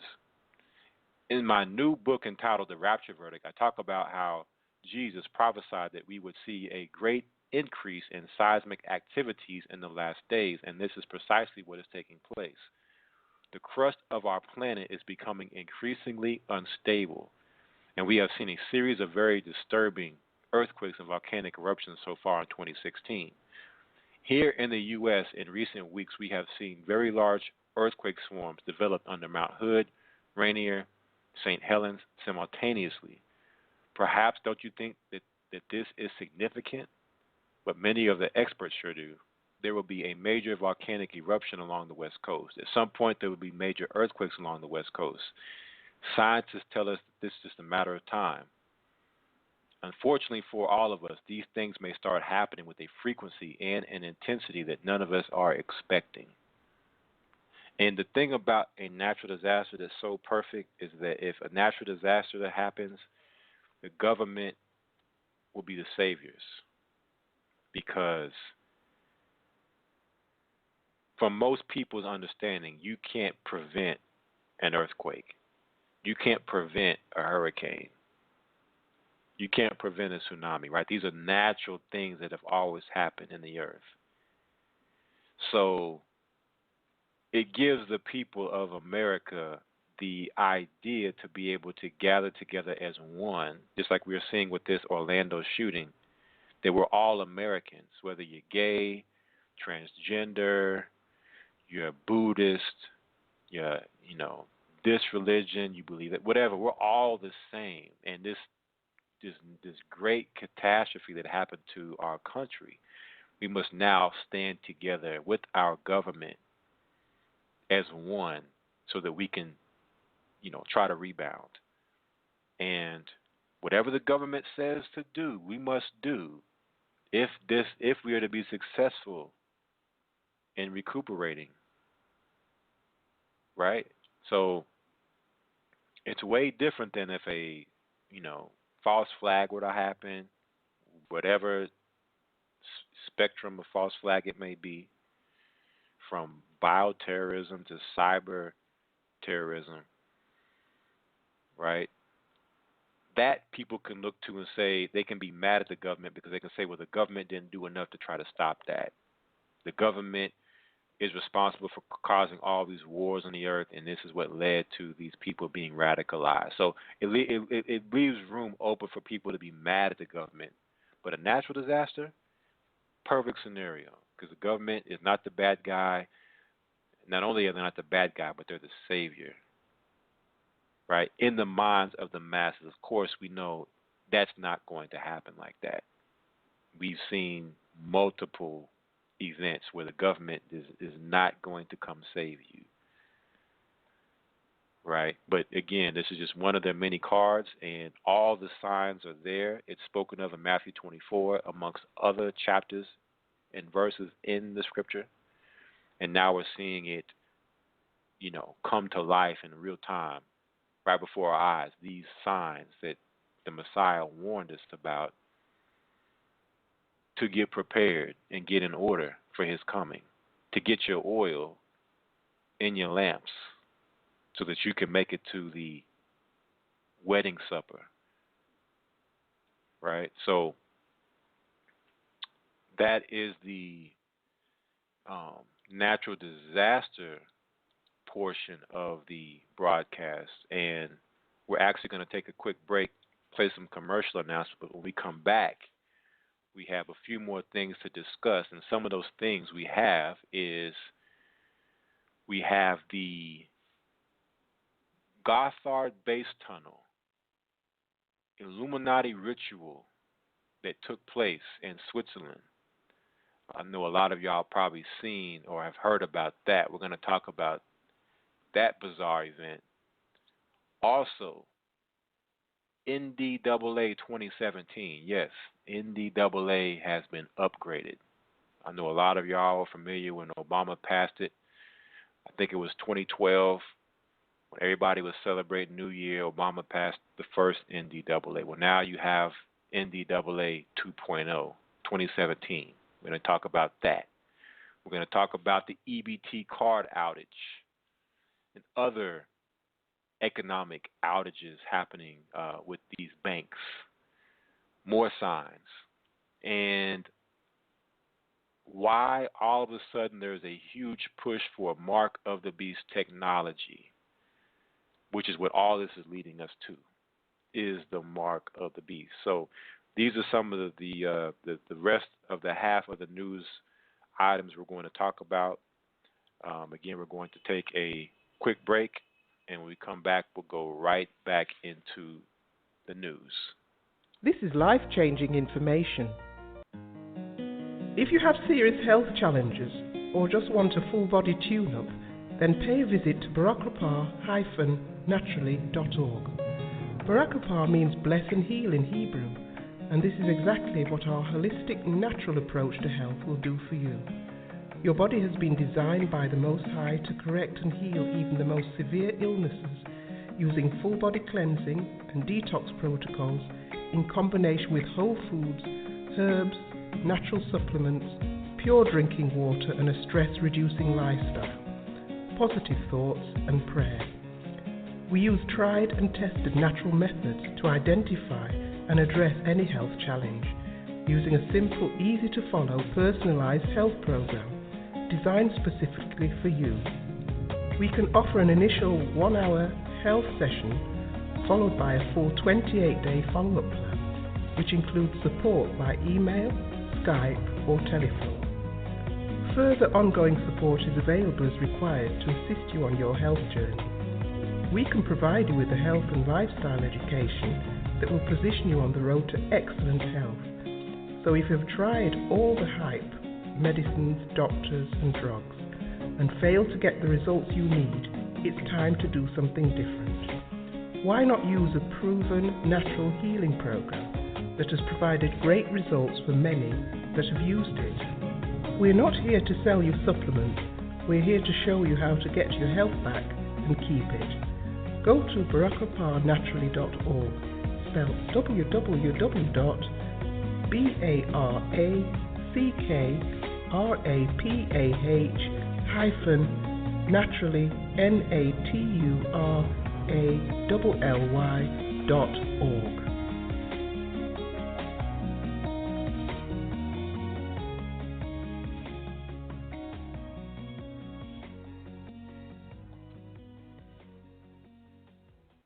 Folks, are you tired of chemicals?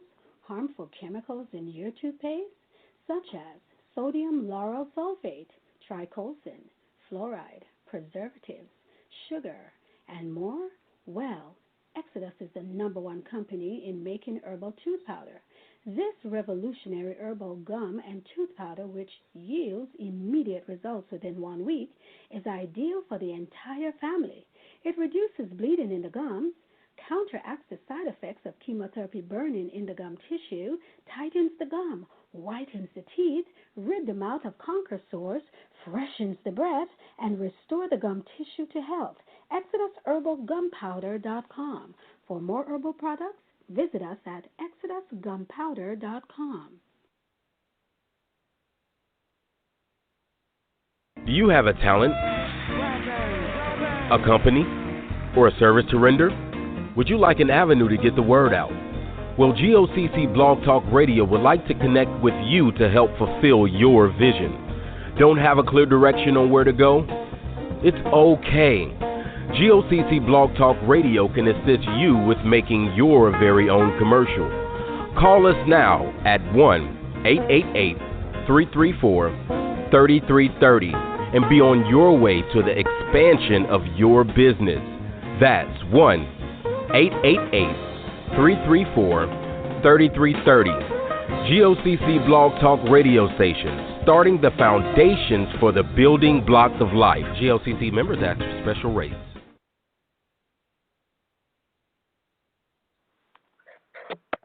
All right, Shabbat Shalom. To finish up our news segment, segment 1, let's go right back into it.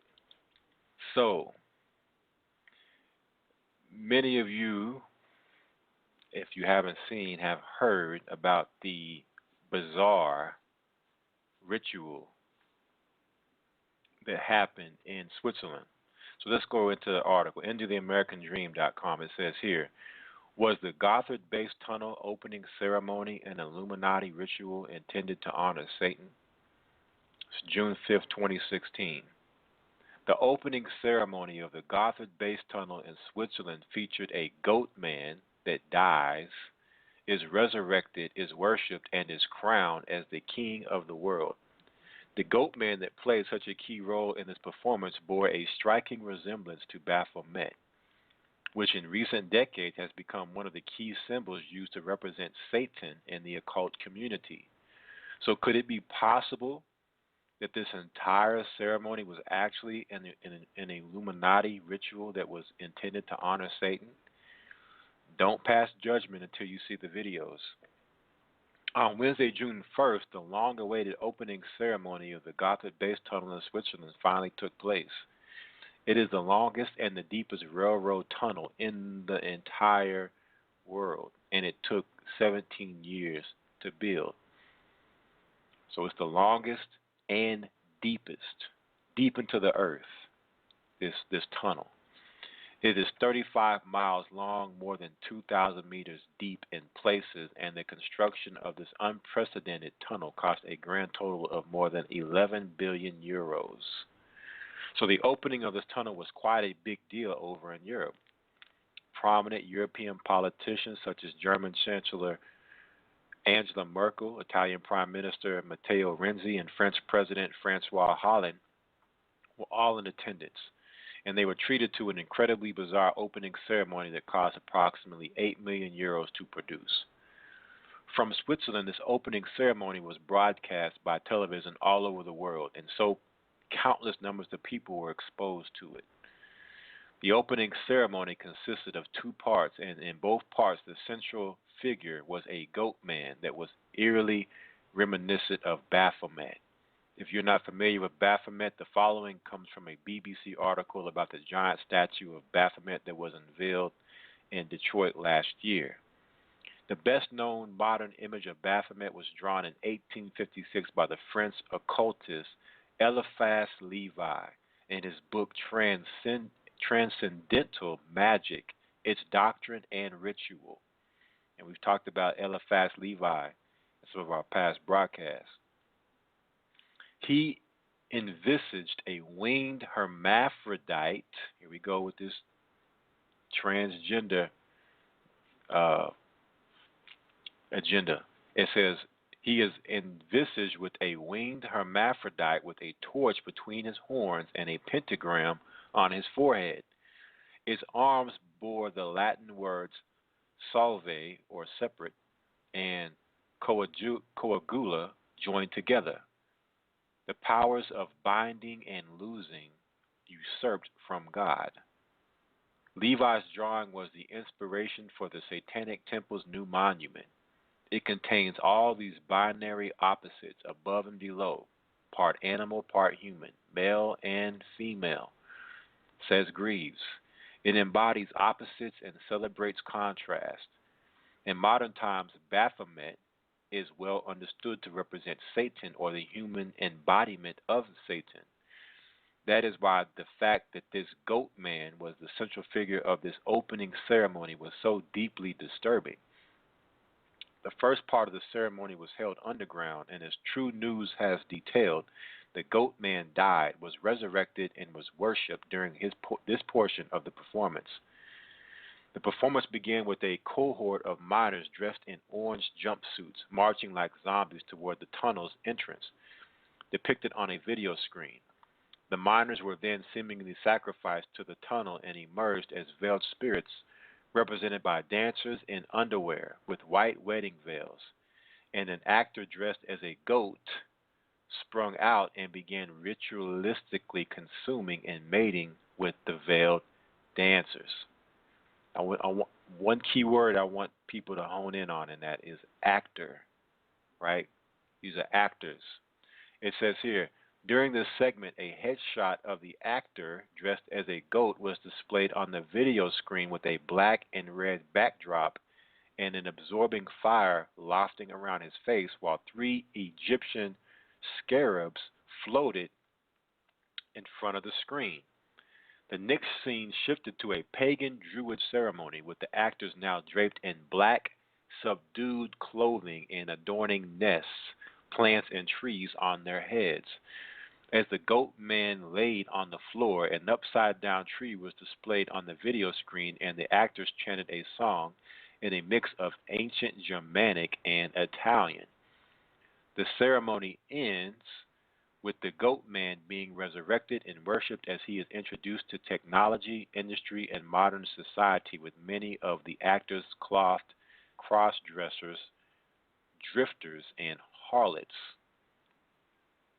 You can see video footage from the underground portion of the ceremony right here.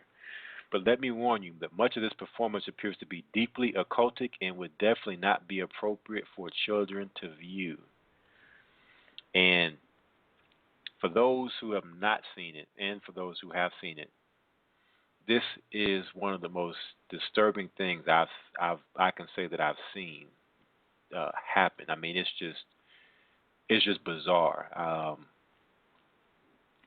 And I know there's been so many things. It seems like every month there's something new that comes out or happens, and it's the most bizarre thing we've seen. But it's like you think, okay, they can't outdo that, can they? And then the next most bizarre thing comes out. Well, this is the latest of bizarre things, where they're just openly, outright worshiping Satan and all the paganistic wickedness of these Gentiles and what they, believe. And of course, again, a lot of these, what you see happening, like with the Baphomet being unveiled in Detroit and these satanic gatherings and speeches and things are given, a lot of these people are actors. They're being funded. Not to say that there's not a lot of people a part of these organizations that aren't just outright Satanists, but a lot of these people are actually there to push this agenda and to lead the way, and are government funded. And when you look at this and examine it, that their whole thing is to push this as art. That's why these actors will dress up and do these things, because to them it's just art. Not knowing whether they're a Satanist or not knowing that they're actually being utilized for a purpose. They're participating in a ritual, that they're actually worshiping demons, giving them power and allowing them to manifest. It says here, the second part of the ceremony was conducted above ground, and once again the goat man took center stage. The following comes from Vigilant Citizen. 3 workers hang in the air, apparently dead. The workers are replaced with 3 creepy ghosts. We then see them floating in front of a giant, all-seeing eye. Is the elite celebrating human sacrifice? While the goat man runs around on stage screaming like a possessed man, the big screen displays images of the goat man looking extremely evil. 3 scarabs float in front of him. Does Satan see the 3 dead workers as mere insects? As people dressed in white bow down to the goat man, a circle of eye watches over them, confirming that this was one big blatant satanic ceremony brought to you by the occult elite. It says you can view video footage from the second half of the ceremony right here, but once again, let me stress that children should not be watching this. At the end of the second portion of the ceremony, a woman drapes the goat in white and says, "You are now the king of the world."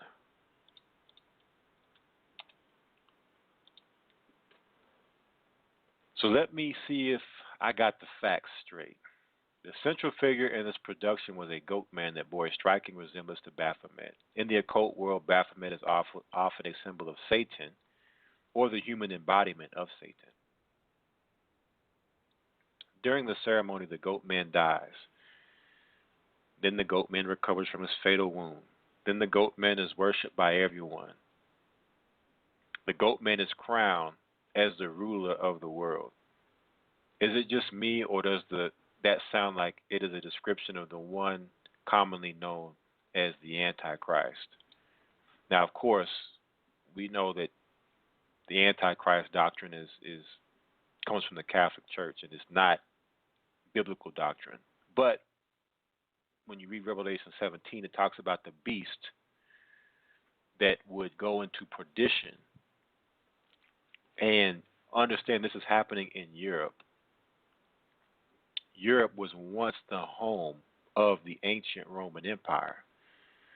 So Europe is actually preparing itself to be resurrected as the new world power. As America falls, and once it's fallen and done, the 10 horns will rule for 1 hour with the beast as the empire in the earth before Yeshua returns, before Christ comes back.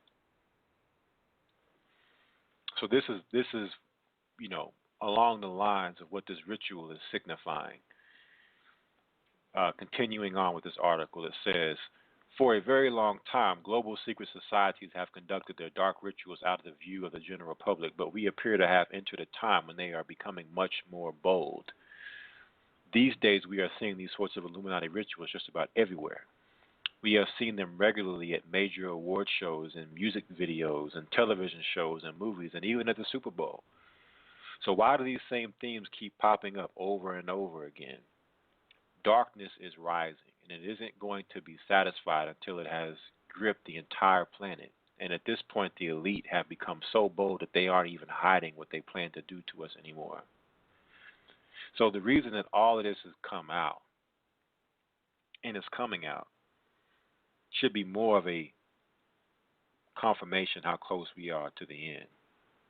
For them to just blatantly, openly do these rituals in an extreme manner with total boldness and confidence and no shame. And again, this particular thing, it was just, like I said, I don't know what to how to quantify in the proper words this particular ritual, this event that happened. It was utterly strange, to say the least. And again, this happening in Switzerland, which is home of CERN. Them opening up portals and digging in the earth. All of these things that they're showing us. And it seems like every time we look up, it's becoming more and more blatant. So, that was that. And for those who haven't seen it, if you dare watch it, then it's out there. Just go and look for it. It's the Gotthard Base Tunnel in Switzerland. Over to our next article.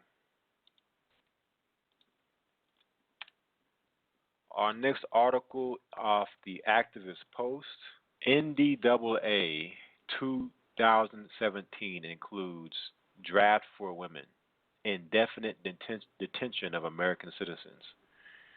June 16, 2016. The U.S. Congress has passed the National Defense Authorization Act 2017 with provisions that will force women to sign up for potential military draft and continues the practice of indefinite detention. So another agenda they've been pushing is this feminist agenda, women rights, women are equal to men, or just basically putting women in a more superior role, masculinizing the women while feminizing the man. So because of this, now women can be drafted. Women want to be men so bad. Now you could be drafted to go fight on the front lines in these wars of global depopulation that are soon to come.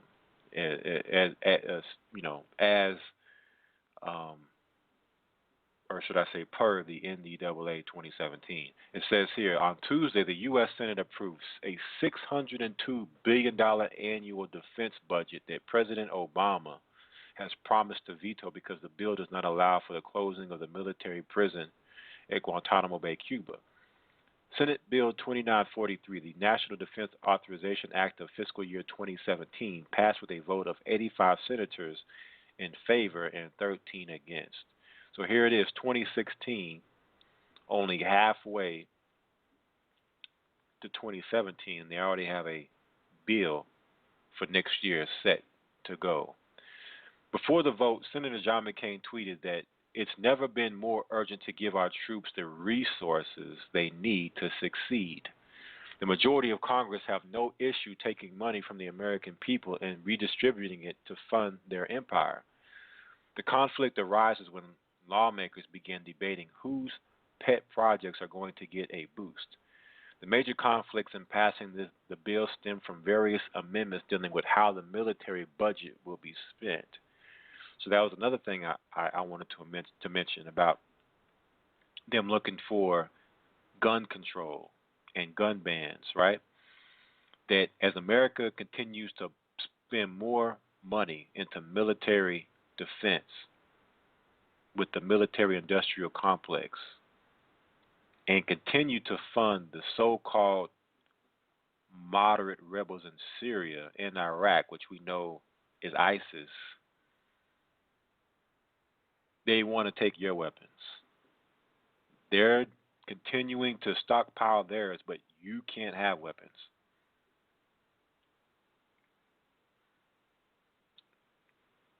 It says here, one issue the entire Congress seemed to agree on was voting against closing military bases around the world. While the Pentagon called for budget cuts, stating that the military has more space than they need, Congress refused to go along with the cuts. Besides, several lawmakers have argued that the Pentagon has cooked the books to justify its conclusions, or at least didn't do the math completely, the Associated Press reports. The Senate also voted against an amendment to close the infamous military detention center at Guantanamo Bay, Cuba. Another contentious area of debate was the mandate to force women who turned 18 on or after January 1st, 2018 to register for selective service. Males are already required to register within 30 days of their 18th birthday. The U.S. has maintained a volunteer military force since 1973. But through selective service, the military could reinstate a draft and call upon registered males and females. Those who do not register could face up to 5 years in prison and a fine of up to $250,000, although the penalty has rarely been. And I find that kind of funny, or should I say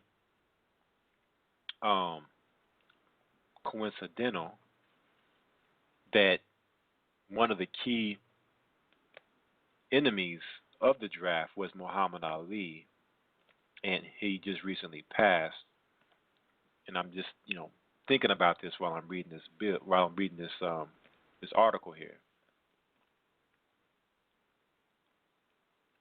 But make no doubt about it, when you read in prophecy, Jeremiah 50 and 51, it talks about the men of Babylon being cut off in these wars. So one way or another, whether you are currently in the military in America or not, you will be thrown on the front lines to fight in all these wars America has started.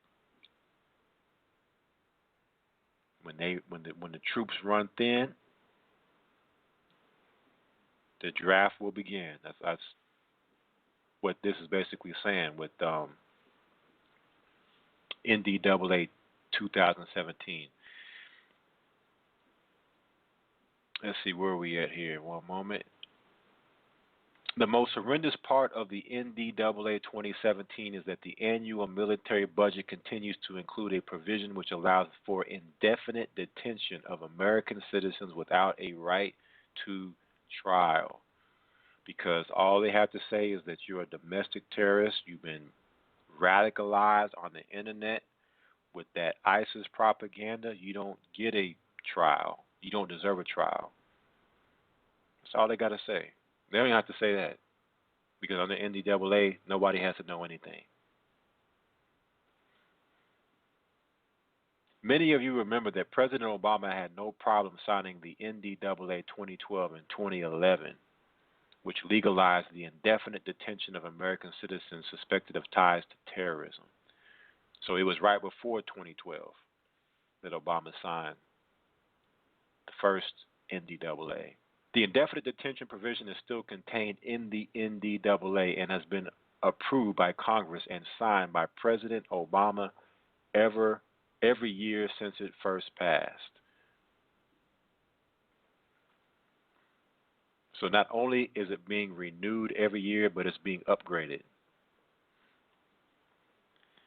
On Thursday, June 9th, Senators Mike Lee of Utah, Rand Paul of Kentucky, and Dianne Feinstein of California spoke on the floor of the Senate in support of an amendment bill which would have removed the indefinite detention clause from NDAA 2017 and offered protections to American citizens wary of a federal government with too much power. The due process guaranteed amendment to the NDAA for fiscal year 2017 would have clarified that an authorization to use military force, a declaration of war, or any similar authority shall not authorize the detention without charge or trial of a citizen or lawful permanent resident of the United States. This amendment addresses a little-known problem that I believe most Americans would be shocked to discover even exists, Senator Mike Lee said from the floor of the U.S. Senate. Under current law, the federal government has proclaimed has arrogated to itself the power to obtain indefinitely without charge or trial U.S. citizens and lawful permanent residents who are apprehended on American soil. Let that sink in for just a minute. Senator Lee also reminded the Congress that the last time the U.S. federal government detained Americans was the internment of Japanese Americans during the Second World War. Senator Rand Paul noted that President Obama recognized the danger of granting the federal government the power to indefinitely detain Americans. Upon signing the bill in 2011, President Obama added a signing statement promising not to use the power. Right? So how many promises has Obama made? And you're to believe this promise after all the other ones failed to be kept? Obama said this. He said, "This is a terrible power, and I promise never to use it." So if you promise never to use it, why would you put it in there? You're only going to put it in there if you plan to use it, right? But this is, of course, how some people would look at it like, oh, yeah, you see that? He said he's not going to use it. Continuing on. Any president who says a power is so terrible he's not going to use it should not be on the books, Paul stated. Someday there will be someone in charge of the government that makes a grievous mistake, like rounding up the Japanese. So we have to be very, very careful about giving power to our government. Senator Feinstein, Paul, and Lee attempted to pass an earlier version of the amendment in 2012 before the amendment was taken out of the NDAA. The dangerous language that allows the government to detain anyone so charged without trial until the end of the hostilities Thankfully, localities in states like Virginia are fighting back against the NDAA's indefinite detention clause. Unfortunately, the federal government will continue to have the ability to indefinitely detain American citizens. This is especially worrisome going into 2017 when a new president, one who hasn't promised not to detain you, will be claiming the Oval Office, and let me add, or the one who wrote the bill will still be in office and will plan to do exactly what he promised not to do. What will he or she do with the power to indefinitely detain Americans? Only time will tell. All right, so for those who forgot about it, the NDAA is alive and well. It hasn't gone anywhere. Next article, activistpost.com.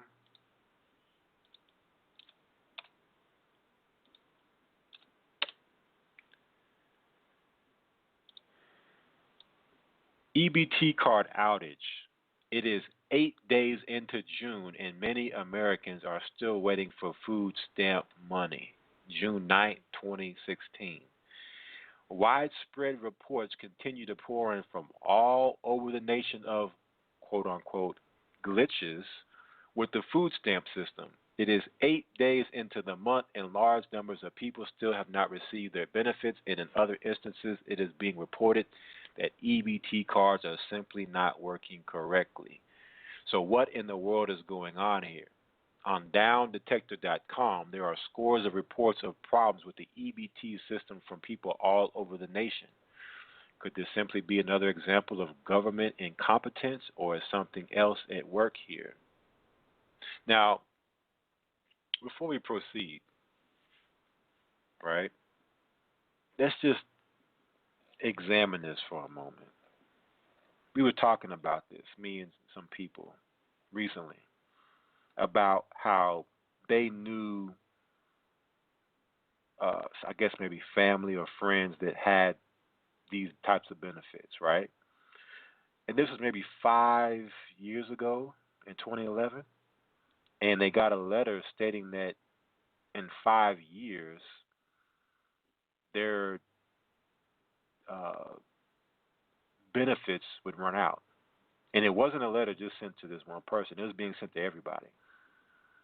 That right around this time going into 2017, they would not have any more benefits. And can you imagine the chaos from these agent provocateurs with Donald Trump and his supporters, Hillary Clinton and her supporters, stirring up racial tensions in the midst of an EBT crisis? Can you imagine what that would lead to? And again, the same way how we have tremors and rumblings along the earthquake fault lines, we have tremors in the EBT card system, glitches.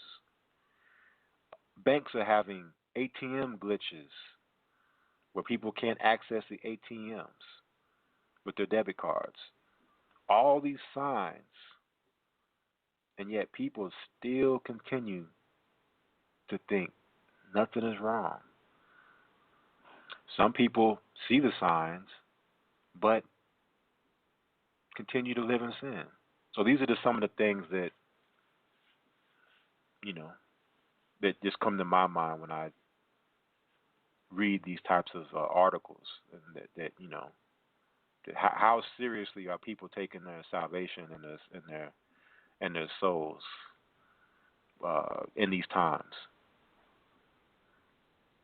Reading on here, it says, I had heard some rumblings about this over the past few days, but I had not really taken them seriously until I read an article from highly respected author Ray Gano. It is interesting, over the weekend I got several emails telling me about cell phones being down, internet being down. And get this, EBT cards not working and having no money associated to them. This is a concern because when the U.S. government has payment failures, then there is possibly something happening that the press is not telling you about. Now, we know that computers have problems, and the states, counties, and cities run on computers, but what is interesting is that since the beginning of 2016, the U.S. government has had over 2,700 reports of downdetector.com showing that they have been late loading the money onto these EBT cards. Folks, we are now going on 8 days where the government has not paid the EBT payments so that people have food. Now, of course, this is June 17th. I'm not aware of what, as of right now, what the status is when it comes to these EBT cards. So if anybody out there knows whether you have this yourself or you know somebody that does, love for you to chime in and give an update. But again, these are tests. These are tests to see how people are going to react. I seen one video where a woman, when the card system went down, it was a black woman. She was in the store, a convenience store, just grabbing stuff calmly off the shelves and just throwing it into the floor. Just walking throughout the whole convenience store doing this until somebody grabbed her and took her out and basically pushed her out the store. She just just examining her, just walking so calmly, so nonchalantly, not in a rage, just taking both hands and just grabbing, just shoving stuff off these shelves out of her frustration of her EBT card not working. We've seen in times past when the EBT systems had glitches and how people responded. So this is why we talk about preparation. And this is why we say that when you become a dependent of the state and you're totally dependent upon the government, go down, the government will be your God. Point blank. Reading on it says, so I went over to downdetector.com myself and I was stunned to see that reports of EBT outages continue to pour in every hour. Here are just a few of the recent comments that have been left by the people that are still waiting for their food stamp benefits for June. Heidi Lynn, I was supposed to get mine on the 5th and still nothing. Even EBT NJ site says $0 as well as my EBT card says $0. I'm on disability. I forgot to add, I tried calling NJ Board of Service. I had to hang up to take dog out, etc. Does anyone know what's going on yet? Ann Wilson. Now that it's been a whole week since I was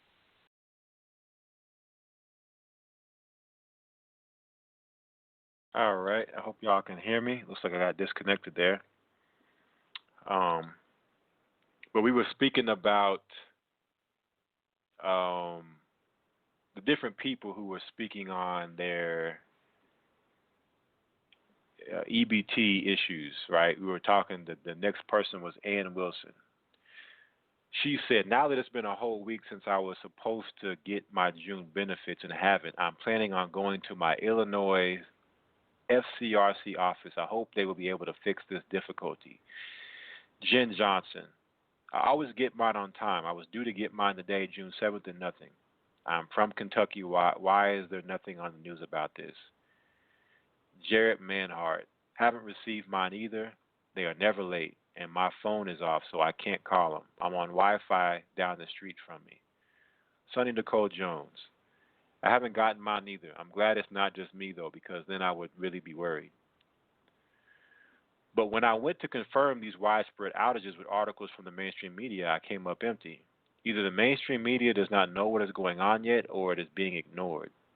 If you have not gotten your EBT benefits for the month yet, or you know someone that is in that position, please feel free to let me know. I want to get to the bottom of this. There are people all over the nation that are reporting problems with this food stamp system, but nobody seems to know exactly how widespread this issue is just yet. Today, there are well over 40 million Americans on food stamps, and a lot of them would start rioting tomorrow if you told them that their food stamp cards were being turned off permanently. EBD cards are the modern equivalent of the bread lines of the 1930s. Instead of having to wait in long lines for food, the government just zaps money on to EBT cards each month, and those that are hurting are able to get something to eat. But down in Venezuela, extremely long food lines are a daily reality for much of the population right now. The following comes from the Daily Mail. Venezuela was once South America's richest nation, but a fall in oil prices combined with other economic problems has led to desperate citizens taking drastic measures. Nearly half of Venezuelans say they can no longer afford to eat 3 meals a day, according to a recent poll by the local firm Barometro.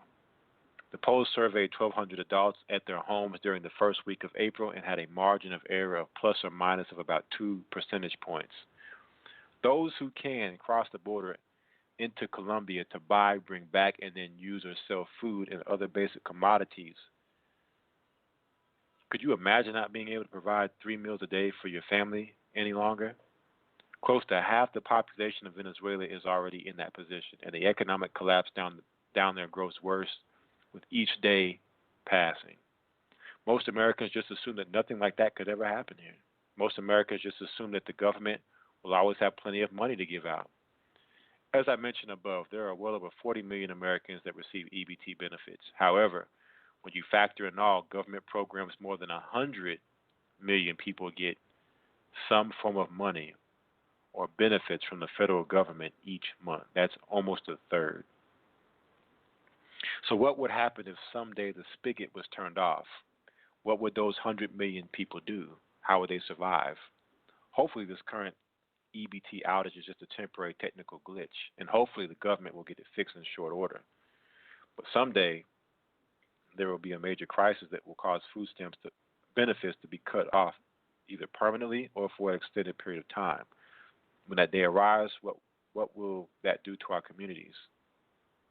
Right? So again, we see what's going on in Venezuela. More signs. We see this EBT with these quote-unquote glitches. Other banking systems and platforms with glitches. All the signs are there for us to see what they're doing and preparing for. And all roads lead to our next and final article of the night. And this comes off of endoftheamericandream.com.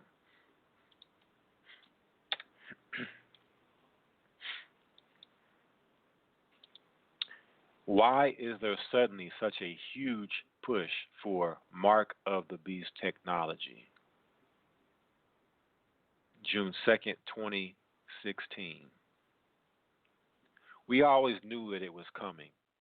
All over the world, governments and big corporations are pushing us toward a fundamentally different way of doing things. They insist this new way will be more safe, more secure, and more efficient. They are telling us that we should embrace new technology and be open to new ways of buying and selling. And they assure us that new methods of identification will not be intrusive and will simply allow them to crack down on criminals such as identity thieves, tax evaders, and terrorists. But could it possibly be that there is more going on here than we are being told? Could it be possible that we should actually be highly alarmed by this huge push for Mark of the Beast technology? This week, we learned that a new form of identification for the Internet is being proposed in the European Union. When I first came across this story, I was absolutely horrified. The European Union is proposing a government ID for using the Internet, which will eradicate both online privacy and free speech. Spearheaded by former communist official Andris Ansip, the European Commission published a draft document outlining its proposed electronic ID that would not allow the EU to track what you say online, but also what you buy. When it is initially introduced, this government-issued form of Internet identification may be purely voluntary, but once enough people have adopted it, then it will be quite easy for the European Union to make it mandatory for everyone else. We talked about Europe earlier, the 10 horns. So, of course, you see them putting the lockdown first with a lot of things that are happening and going on, like the false flag attacks, hoaxes in Paris and Brussels.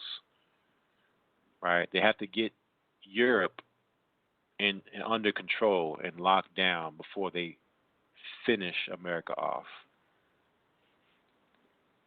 The following is an excerpt from a page on the official EU website that describes this new program. It is recognized that a multitude of username and password combinations is both inconvenient and a security. So that's how they market it. It's too inconvenient to type a password in. It's too much of a risk, security risk. You need this card. Well, the card, you can get lost. Let's just put it inside you. It can't. If it's in you, it's not going nowhere. Right? Reading on. However, the frequent practice of using one's platform profile to access a range of websites and services often involves non-transparent exchanges and cross-linkages of personal data between various online platforms and websites. As a remedy, in order to keep identification simple and secure, consumers should be able to choose the credentials by which they want to identify or authenticate themselves. In particular, online platforms should accept credentials issued or recognized by national public authorities, such as electronic or mobile IDs, national identity cards, or bank cards. So what form would such identification take in the future? Photo IDs are so easily lost or stolen. In order to make identification more safe and more secure, many advocates are now suggesting that we find ways to make identification a permanent part of a person. One way that this could be done is by using microchips. If this sounds creepy, it is because it is very creepy. But all over the world it is already being done to pets. And just recently, a local NBC News report promoted the idea that we will all microchip our children someday. I know that I will never allow anyone to microchip me or anyone in my family, but there are others out there that are enthusiastically embracing the concept of starting to merge humanity with technology. Just to add, like those people whose EBT cards aren't working. So yeah, when push comes to shove, a lot of people will buy into the convenience and the new way of life in America when events happen. And those people will be called blessed because there will be a lot of people who just won't make it through. But those people their horror will just have begun when they pledge allegiance to the beast.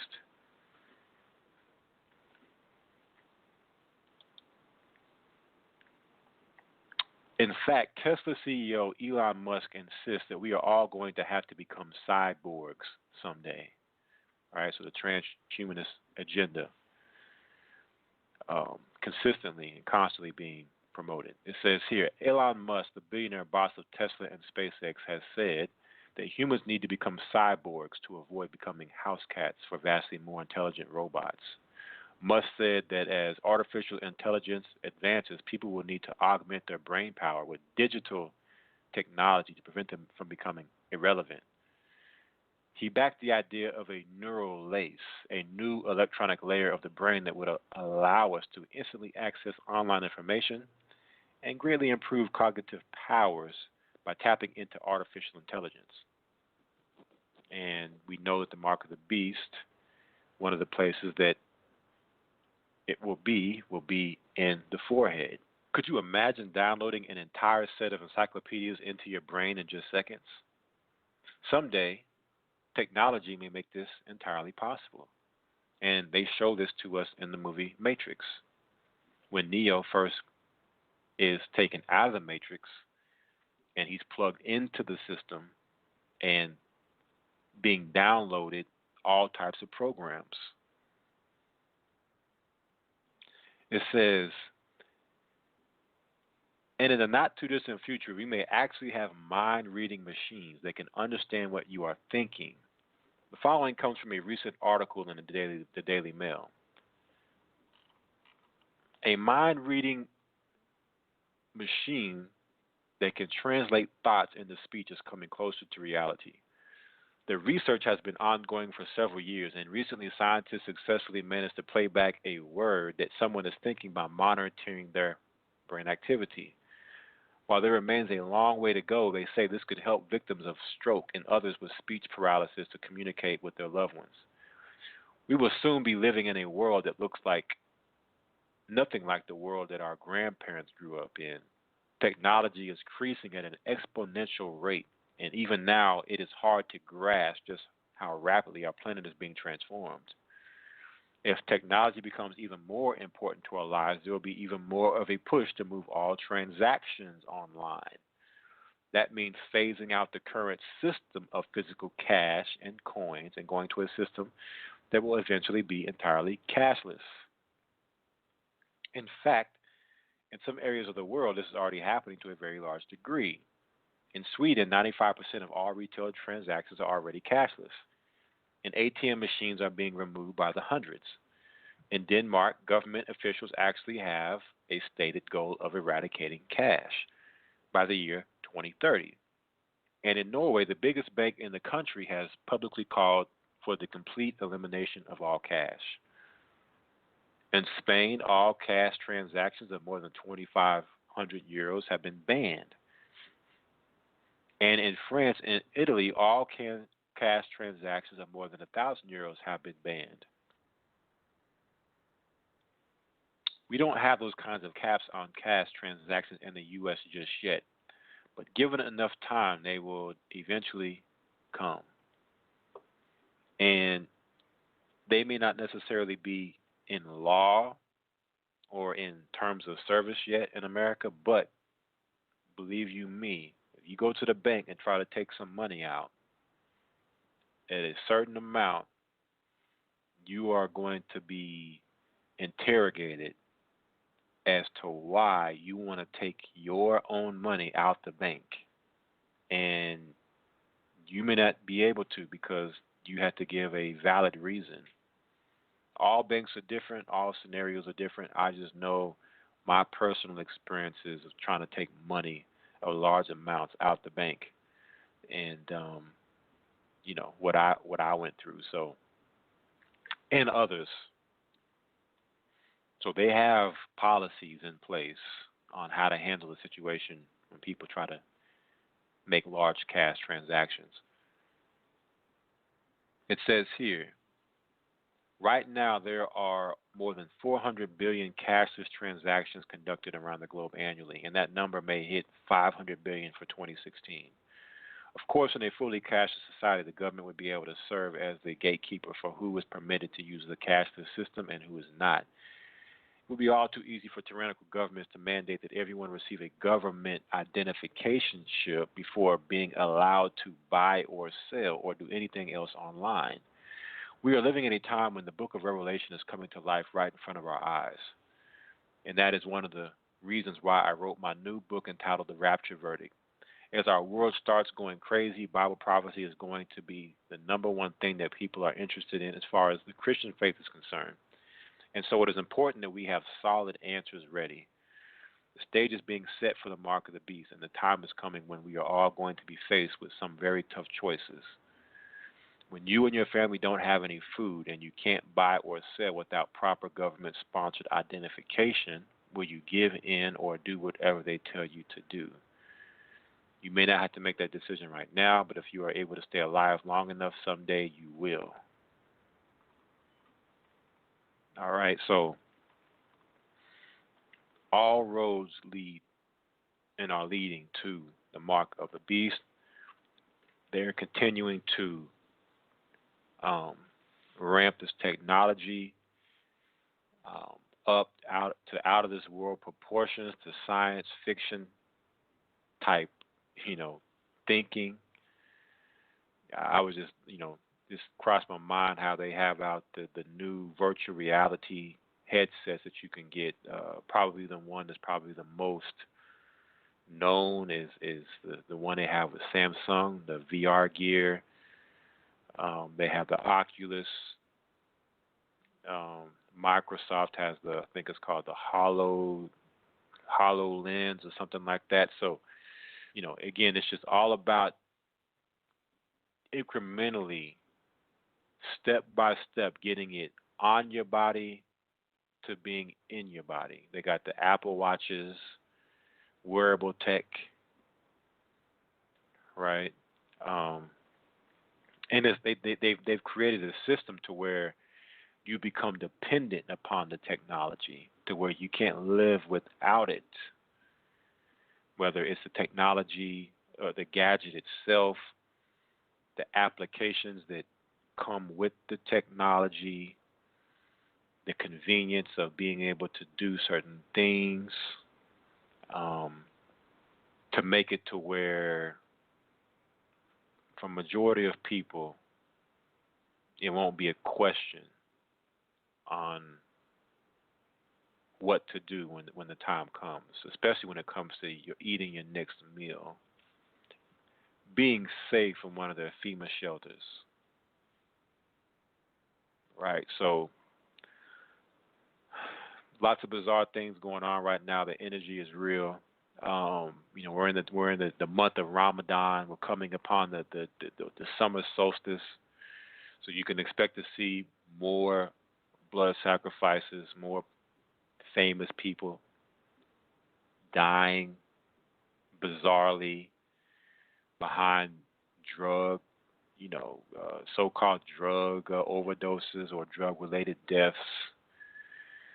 And the only thing I can say is family is that we have to make sure we're putting on the full armor of the Most High every day to combat this wickedness in high places, these principalities, and know the war that we're fighting, and stop fighting in the flesh and start transcending into the spiritual. Because if we continue to allow our flesh to dictate how we operate, then we'll be part of the Borg, that is the cyborg, and the hive mind, the iron mixed with Mary clay, trying to stay relevant in Satan's system. All right, so with all those things going on, the naysayers will say what they say. Those who have the wisdom see the signs and are taking the proper precautions. This is a time to be more focused than ever on this mission and to take your focus off of the other things, the distractions, because it's so easy to get distracted in this world. And I can't stress that enough with what I'm seeing and the visions and things that I with the different events and news that are it's getting so chaotic and so crazy, and the way they've transitioned it is to where it's become normal. So crazy is the new normal, and you don't want to get lost up in that craziness to where everything still seems normal. You want to be able to step outside the matrix and see it for the craziness of what it is and not get swept up in the tsunami of madness. All right, so that's it for segment 1 and our news. So we're going to go ahead, as we always do, take a quick break. When we come back, we're going to open up the call lines for segment 2. So for anybody that has any comments, questions, maybe some news that we didn't cover, you would like to bring out, again, there's so much going on, so there's always room for things that we don't cover here. More than welcome to chime in. The guest caller number is 646-200-4309. Press the number 1. That'll put you in the call queue so you can speak for those that want to speak. And when we come back, we will go to your calls. Again, you are listening to Friday Night Sabbath coming out of Babylon here on Blog Talk Radio for the Gathering of Christ Church. We'll be right back.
Hello?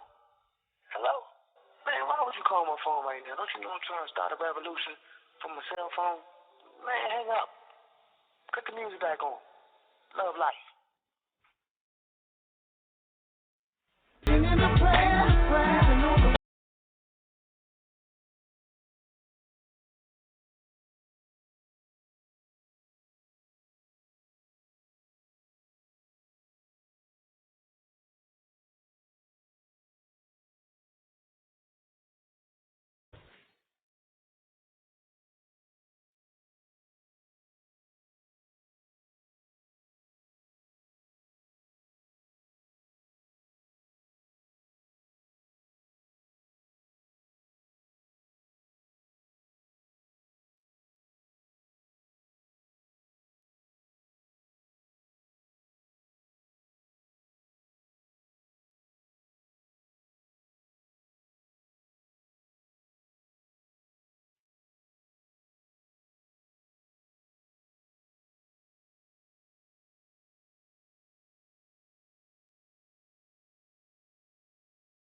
longing inside.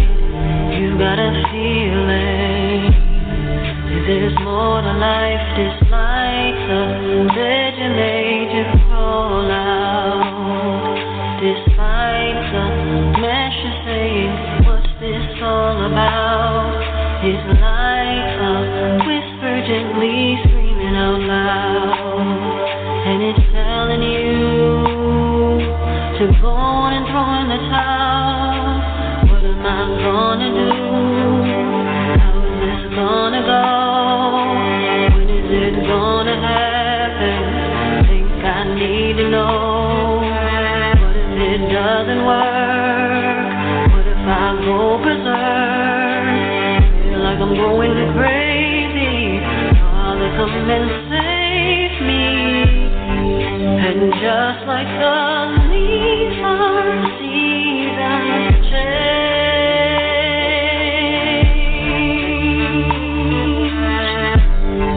surrender your life a higher rate.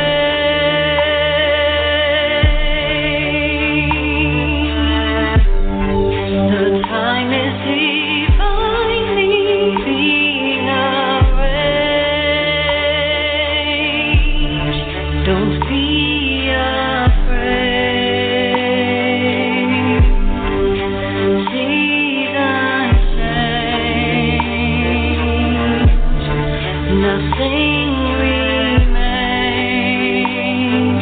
the same. Seasons change.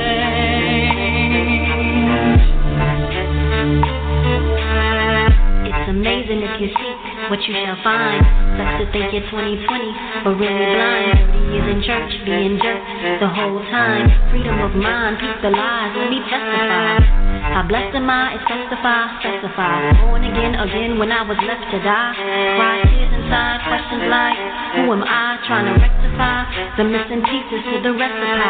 And all I know is I was going through the motions. Eyes wide open, but I still didn't know. And all I did was cry out to my Abba. Our Father, show me which way I need to go. It's hard to believe that it's fiction, there's parts missing. Hard not to spot the bait once you start fishing. Friction with change, but you can't dismiss it. Once the chain's been lifted, time to do something with it.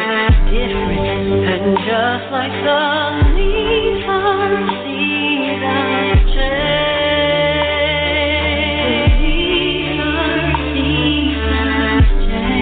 surrender your life a higher rate.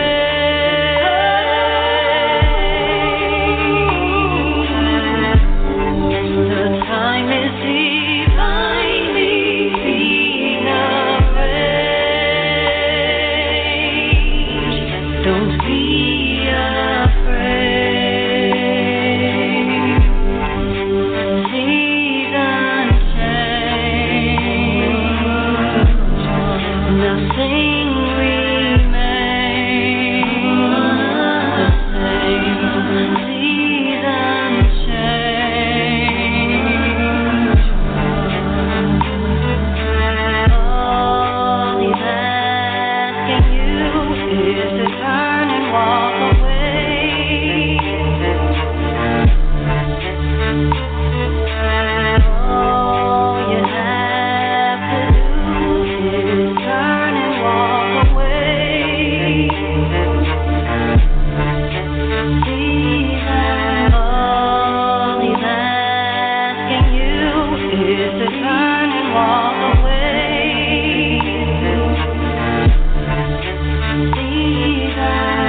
just like the leaves our seasons change.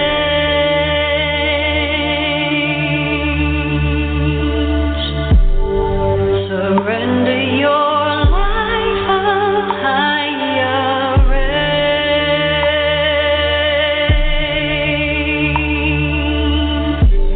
The time is divinely being arranged. Don't be afraid. Seasons change.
All right, Shabbat Shalom. We're back. Again, this is Friday Night Sabbath coming out of Babylon on Blog Talk Radio for the Gathering of Christ Church, and we are going into segment 2, which is taking your calls for those who may have any questions, comments, any news you want to bring out. The call-in number is 646-200-4309. Press the number 1 if you would like to speak, and we will take your call. Let's go ahead and go over to the first caller. We have the 717 area code. 717. You are on the air. Shabbat Shalom. You won't make it back down this way. You will not make it back down this way, brother. Are you there? I rest assured on that one. Go ahead and take that baby. Let me see. All right. All right. So right now we do not have any callers in the queue. Again, if you would like to speak, the floor is open. Simply press 1, and we'll take your call. If not, then we'll go ahead and end the show and get ready so we can, enjoy our Sabbath. All right, gonna go ahead over to the 773 area code. 773. Shabbat Shalom. You're on the air.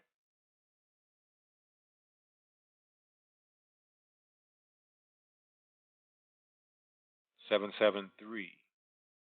Are you there? If so, I cannot hear you. Last four digits, 5,000. Shabbat Shalom. Can you hear me? I hear you now. Shabbat Shalom. Elder Ramar, Rob, how you been doing? I'm hanging in there. It's like I said, a lot going on, and with our people, and just dealing with it. But I'm hanging there. How is everything with you? I'm good. Thank you. I came in late, so I don't know if you talked about. I'm sure you probably did, but I want to mention it just in case you didn't. I was hearing a lot about, when Donald Trump was saying, about making America great again, and it was, some things going on about that. But later on, not too long ago, I saw that about that movie, The Purge. Did you speak on it? Mm-hmm. Well, that's very interesting that you brought that up. Have you seen they got a new one coming out called Purge Election Year 2016. Right. That's the one. And they're saying so it's America great. Yeah. Oh yeah. And we know Hollywood with their sorcery, how they are predictively programmed, and when you look at what's brewing on the horizon with the this presidential election, they're saying it's going to be the bloodiest election ever because you're going to have riots on both sides, people clashing, Democratic supporters, Republican supporters, to the point to where you're probably going to see martial law in different cities because of it. So yeah, I mean, Purge election year. Why would they release that this year? That they're not trying to tell us something. So yeah, it's it's definitely a lot to that. Right. Well, I was hearing that, about him making, when he becomes president, America be great again and all of that. And then to hear the advertisement for that purge, I'm like, wow, subliminal messages again. Oh yeah. Like I said, these movies are getting more and more like reality. When you watch them, they have so many elements of our reality. Typically, with a lot of these movies like that, you'll see the news, and it'll be CNN, and they'll bring in Anderson Coopers and the Wolf Blitzers and all of them characters. And they'll bring in flashes of Obama speaking in these movies now. Like movies in the past, like you never seen presidents being brought in and speaking in movies, but Obama's like become a movie star. I mean, of course, I'm not going to say he's actually made these clips for these movies, but they're just taking clips of just him throughout his time of speaking, and they'll insert it in a movie to make it seem like it fits the movie. Right.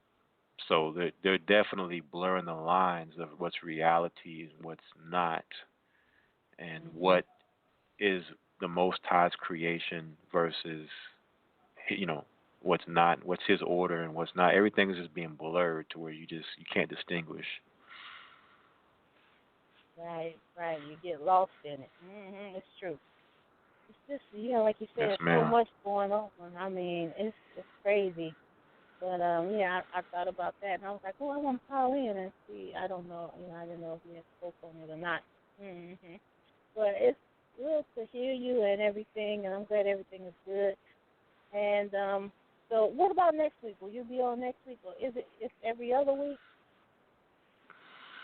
Well, really, it depends on a lot of different things. If I come on, it depends on time.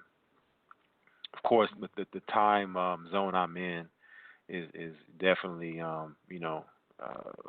other side of the world time zone. So, that plays a role. Usually I'm asleep by this time. I would have been asleep a long time ago.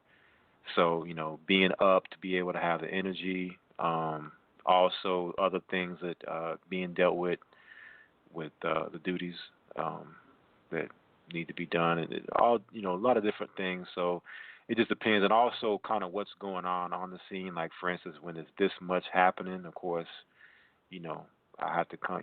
I feel like I'm have to come on and say something. So I kind of pick and choose my spots of when to come on. So, but if, like I said, if I could come on every week, I would definitely do it.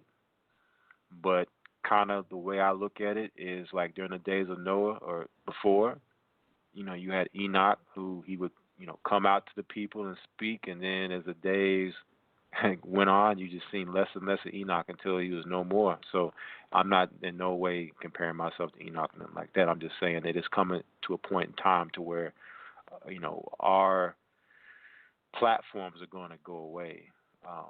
This radio, this internet, it'll be no more, and it'll all be what we've invested with the Holy Spirit as far as our guidance.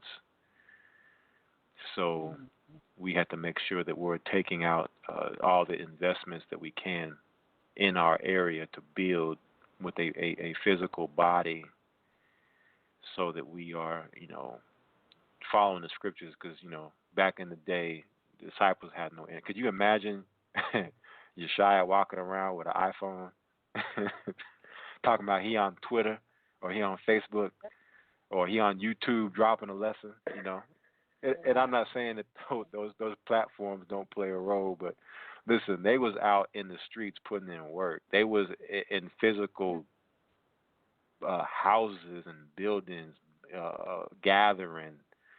Was no internet gathering or no, phone gathering, nothing like that. So hopefully it'll, just make people hungry, that those who are not physically doing that to get out there and do it, by not having the, this here all the time. Right. And to just to get used for it when it's not there. It's better to slowly wean off than to go cold turkey, or to always have it and then one day just not have it at all. Then what? Right. Yeah. So. Yeah, you're right about that. Yeah. So it's still here. You praise the Most High for you, and I'll go back and listen to the archive, everything I missed. But I'm glad to talk to you. I haven't talked to you in a long time. But yeah, I'm gonna keep praying for you. Keep praying for us, and hopefully we'll see Zion soon. Oh, we'll see it. We'll see it. We stay focused and dedicated. We'll be there, and it'll all be worth it. And we definitely appreciate your prayers. They mean a lot, and we'll definitely keep you in ours. All right. Thank you. Okay. Shalom, brother. All right. Bless you. Shabbat shalom. All right. Let's go. We have about 3 minutes left until we go into overtime. So if you're listening through the internet, you will be cut off in 3 minutes unless you call in 646-200-4309. Or you can Skype, and there's a Skype logo on the website. If you're listening through the internet, just click on that Skype, and it'll call you into the queue. And again, if you have a question, comment, anything you want to say, just press 1. We'll take a few more calls before we call it a night. Let's go over to the and sister that I just spoke to. If you could press 1 to exit the queue, we're going to go to the 803 area code, 803. Shabbat shalom, you're on the air. Shabbat shalom, brother. I came in a little late. I wanted to know if you had talked about the Orlando shooter when he said that he wasn't there for black people because they suffered enough. Did you discuss that? I talked about the Orlando shooting. I didn't mention that particular detail. Of course, there's so much. You could talk about it for hours and still not cover all the madness with that. But yeah, what you thought of that? Share that with us. What did you think about that comment? I think it's just more racial. Just them continuing to push the racial lines. Of course, you got the new show out with Roots. So that it's like almost everything now is becoming about race, but nobody wants to talk about race. Like nobody wants to actually address the actual, real, the roots of the racial issue. Mhm. Everybody wants to dance around it. So. But do you think that you're saying they just said that just to stir blacks and whites up to say, see, this and that? Exactly. More racial division. I that's all. All lines are being divided. You have the gay versus straight, white versus black. They're pushing this on all lines. Pro-gun versus anti-gun. Any place that they can cause a civil division, to have nation against nation, and kingdom against kingdom, they're going to push all lines to cause division and contention. And you definitely could see that. But now on TV, since the Orlando shooting, you can really see homosexuals everywhere on the TV now. I find myself just turning it off. Now it's like normal to see that on TV. Right. Oh, like yeah. They push that on us instantly. Yeah, this definitely was a big push for the sodomite agenda, with them saying that we're all Americans, that we're all one people. Yes. There is no black, there is no white, there is no gay or straight. We're all one. So yeah, they but this it was a comedy show. When you really examine that event, it's so much still coming out that people are exposing on this event. Like when you just look at it initially, it's just calm. Like nothing makes sense. No ambulances nowhere, no bodies, no blood, no gun. That's no true. gun. Now that you think of it, nothing. They didn't have no flashing lights or nothing, and none of them pictures. Yeah. It was a bunch of police. They had police and fire trucks, but I'm like, does Orlando not have ambulances? Like I would think with that many people that's died or are injured, you need ambulances, right? Yeah. You just see a picture. You just see a few pictures and a couple video clips, and they give you hours upon hours of a narrative with them looping the same footage over and over. That's all you get, and people buy it. You don't have to do it. You don't have to have ambulance these days. Because I was in a crowd of people I knew today, and we all was having a conversation. I said something to them, and none of them knew what I said until they heard the words. And then they actually said, that's been in front of our face all the time, and we didn't see it. They don't see. So unless you have a discussion about it, they don't see it. Mhm. They're Yeah, accustomed people to not seeing now. Yeah, people have become brain dead. They're accustomed to not thinking. Like unless you get that old brain churning and asking them questions about stuff, they're not going to. They don't have the capacity to critically and subjectively think for themselves. Yeah, they was lost. The GMO foods, the chemtrails, the fluoride in the water, people's brains are just they're mush. It was just amazing, and they all thought they all took a good think. They all thought about it after, and they really examined themselves from waking up. I've seen people wake up today off of just a small conversation that they were doing a lot of stuff that they shouldn't do it, but it was just brought to their attention, and you could just start seeing the light bulbs just coming on in their heads for something that they just never seen, but it was in front of them. That was like amazing today. Yeah, but thank you, brother. Oh yes, no problem at all. Thanks for calling in, supporting the show. Thank you. I always enjoy your show, brother. Shalom. All right, bless you. Shabbat shalom. Bless you too, brother. All right, we're going to go to the next caller. We have the 571 area code. Shabbat shalom. You're on the air. Shabbat shalom, brother Ramar. Shabbat shalom. I was wondering if there was any scripture stating that Satan was bound by the rule of notifying us when events on starting on his end? Because I see with Hollywood,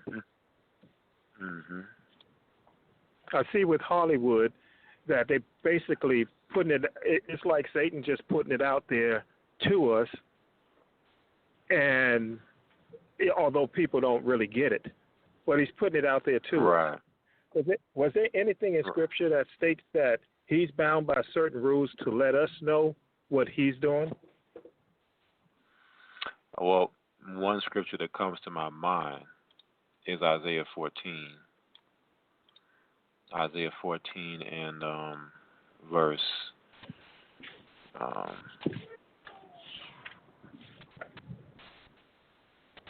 14. Isaiah 14 and 14, where Lucifer said, I will ascend above the heights of the clouds. I will be like the Most High. So, in all ways, Satan, who was Lucifer when he fell, has tried to mimic the Most High in every way. So the Most High warns his servants, the prophets, through prophecy. So Satan, on his side, would like to do the same, to put out warnings to where he can say, I told the people, but they just weren't paying attention. And when you go into the actual Talmud, they actually have, I'm not exactly sure where in the Talmud it says this, but it's actually in the Talmud to where they talk about to where they are bound to put this stuff out in all different forms of medium to the masses so that they're not held guilty of their crimes or what they would call what they do. They can't be held, by they call us the goyim. Like it's all these things that they say about the goy that they can do and get away with, but they have to put out some information so that they're now, not accountable for it. So, but those are just some of the things that come to my mind when you ask that question. Oh, okay. Because it's kind of strange because I've seen a concert with Kanye West, and I know at some point they will be accountable.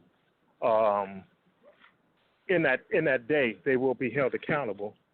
But at the same time, they present everything. It's not unusual for Jay-Z or Kanye or any of these artists to say, "Yeah, I worship the devil." Right. And the way that they bring it out. And a lot of it is esoteric language that they communicate to themselves as Freemasons as well. But, at the end of the day, you look at Moses when he threw his staff down and turned into a snake, and then Pharaoh had his magi throw their staff down, and they turned to snakes too. So again, Satan is trying to mimic the Most High. When you see these earthquakes and volcanoes and natural disasters, using fallen angel technology to show that, hey, I have the power to cause natural disasters like the Most High has, So. Yeah, because I seen what we all knew what happened when Satan got the option to go at Job, and one of his first rule of punishment was earthquakes and tornadoes and events of that nature. Right. Exactly. And now today we're looking at heart. Although Satan is going to be in a different state, in a human state, we see that now technology gave him that same ability. Right. So we see him, exercising that power to cause those disasters, even in ancient times, without this technology. And when you look in the book of Enoch, it talks about the angels that taught mankind the secrets of the clouds and all of that. So a lot of those secrets, like they know the ley lines in the earth and the places that are energy points in the earth where they can do the rituals in this city or on this line, or to cause certain things to happen. So, the technology is just there to kind of, just increase that capacity. Yeah. Yeah. Okay. All right. Thanks a lot, brother. All right, no problem at all. Bless you. Shabbat shalom. Shabbat shalom.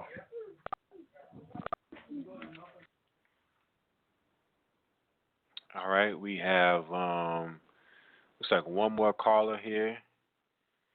We'll take one more call and probably call it a night. We have the 413 area code. 413, you're on the air. Shabbat shalom. Shabbat shalom, Elder. How are you, Sister Charlotte? Sister Charlotte. What's going on? We go back a long time, Sister Charlotte. I know. You and sister. I so needed to hear your voice last week. I needed to hear that blog talk because I said, oh, man, I just know that Elder Ramar is going to come on with some good stuff. You and Hold Sister on, Jenny. I'm going to let you talk, but I need to find out. You said Monday night, Restoring the Daughters of Zion. Was that a mistake, or are they back on for Monday night? Because I didn't catch them Tuesday night because there was no show. Oh, okay. Well, then I need to be corrected. I misspoke. It's Tuesday nights that they're on. Okay, go ahead, Elder. I'm sorry. Oh no, I was just gonna say that I was just going back to saying long time sister and Carla in on the show. You and Sister Jenny, I think y'all both go back about the same time. Y'all always seem to be listening and chiming in. So yeah, I love Sister Jenny. I love Sister Jenny. And yes, at the end of 2010. Okay, and I just love when I hear her come on the line, no matter which one of the blog talks is on, and it's a wonderful thing. Cause, she has been following for a long time. Yeah. Yeah. But anyway, Elder, I wanted to go back to the black girl that one of the sisters was just asking you. Did you hear?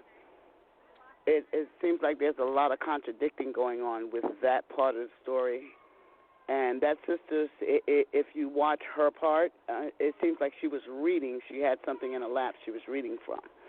And I'm not sure that you need to write down a tragic event like that, because to me, I think that everything that was happening, it would be rolling off your brain out of your mouth, But she seemed to have been reading all the things that this man said, or he says that, I'm not trying to hurt you because you blacks have suffered enough. However, he killed many blacks in that bathroom stall.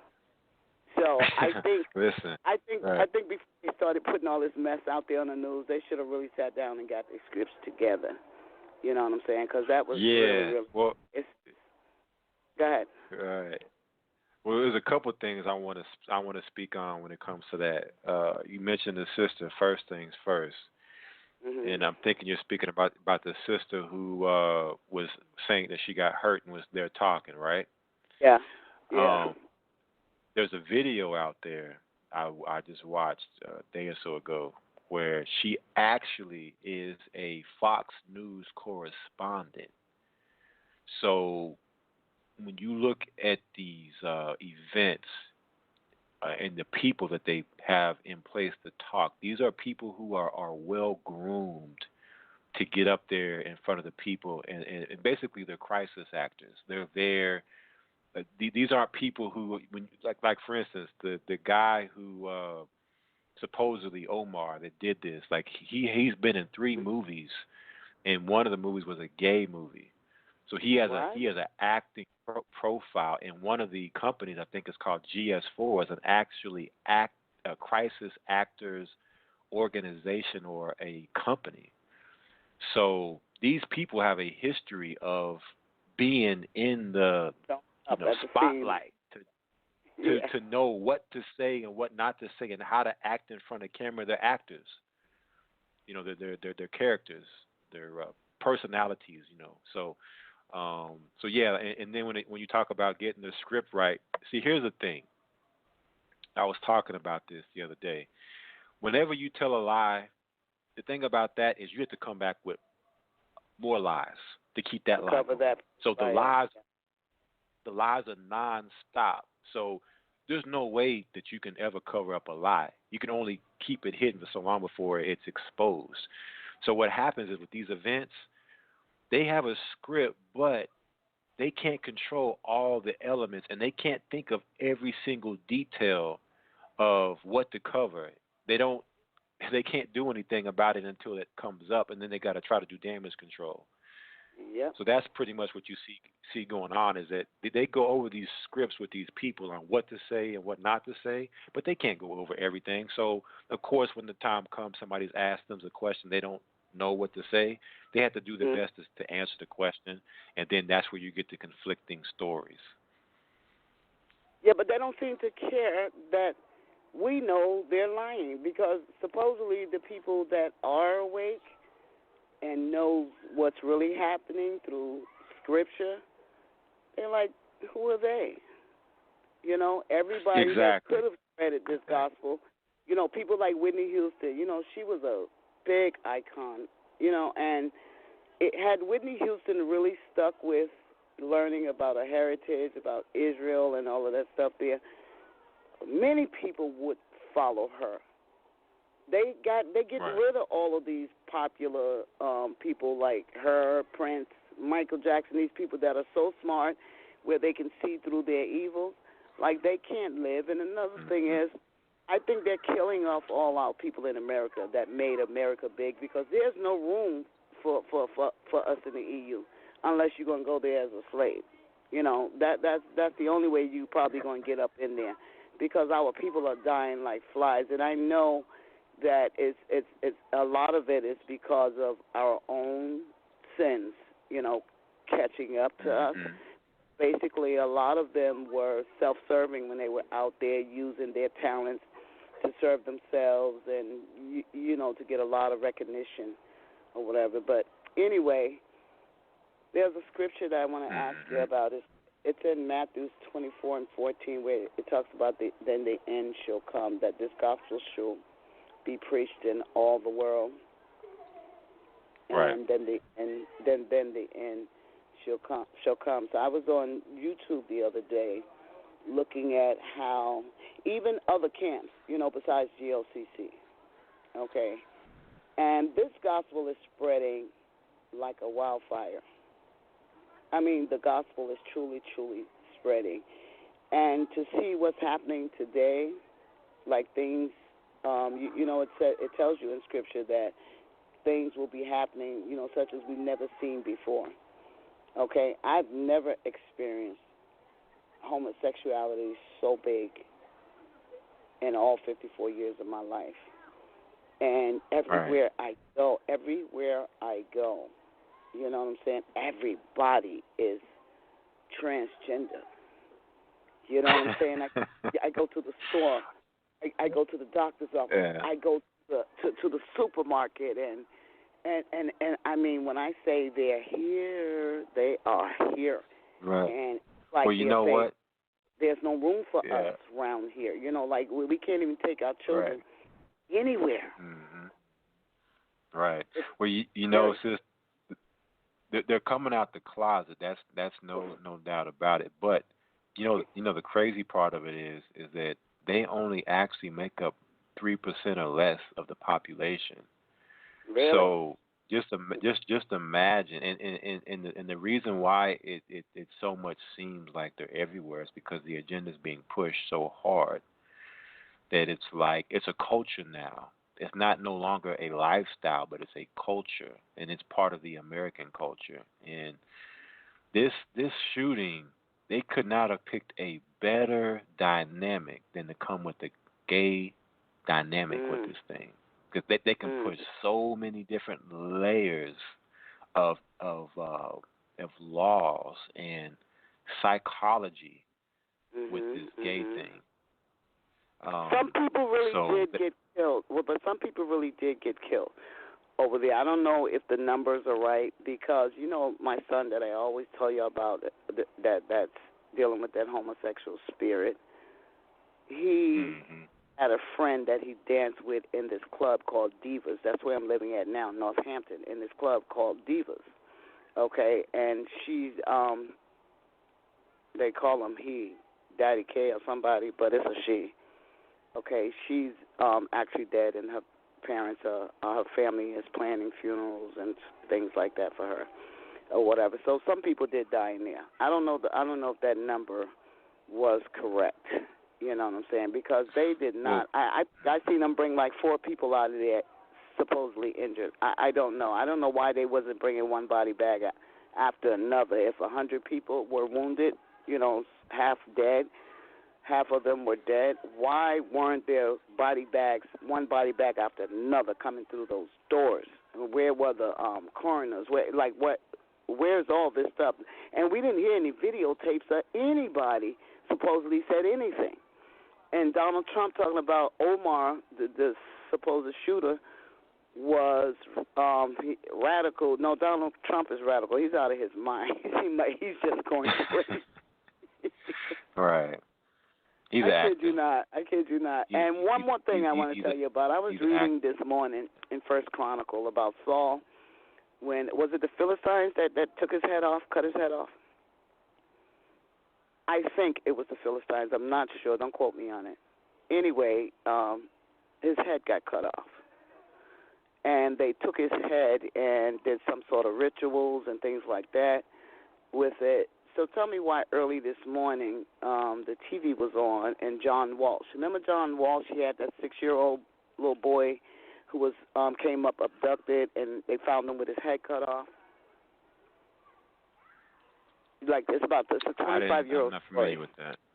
No? Oh my goodness. Are you familiar with John Walsh? He has a show now and he's had it for years. And the show is about catching criminals, you know, that abduct kids and kill people and things like that. But anyway, before I was reading Chronicle, now I didn't even go into Chronicle to read that. But this morning when I saw John Walsh on there, he's upset at all these people. We're going to catch him. We're going to do this. And at that moment I'm thinking that the people that set this man up are the ones that killed his son and cut that boy's head off. You know what I'm saying? Because they're sick like that. You know, and so tell me why, probably like a couple of hours later, because, you know, I'll just pick the Bible up and I'll go into one of the books, and I go into First Chronicles. I know it's somewhere between 9 and 11, but I was just reading. And when they said that, I said, you know something, a lot of people that they find here that they're fine with their bodies in place, but, you know, the head is gone or whatever. That is so American government. I'm sorry. You know, they cannot convince me that these people are sick.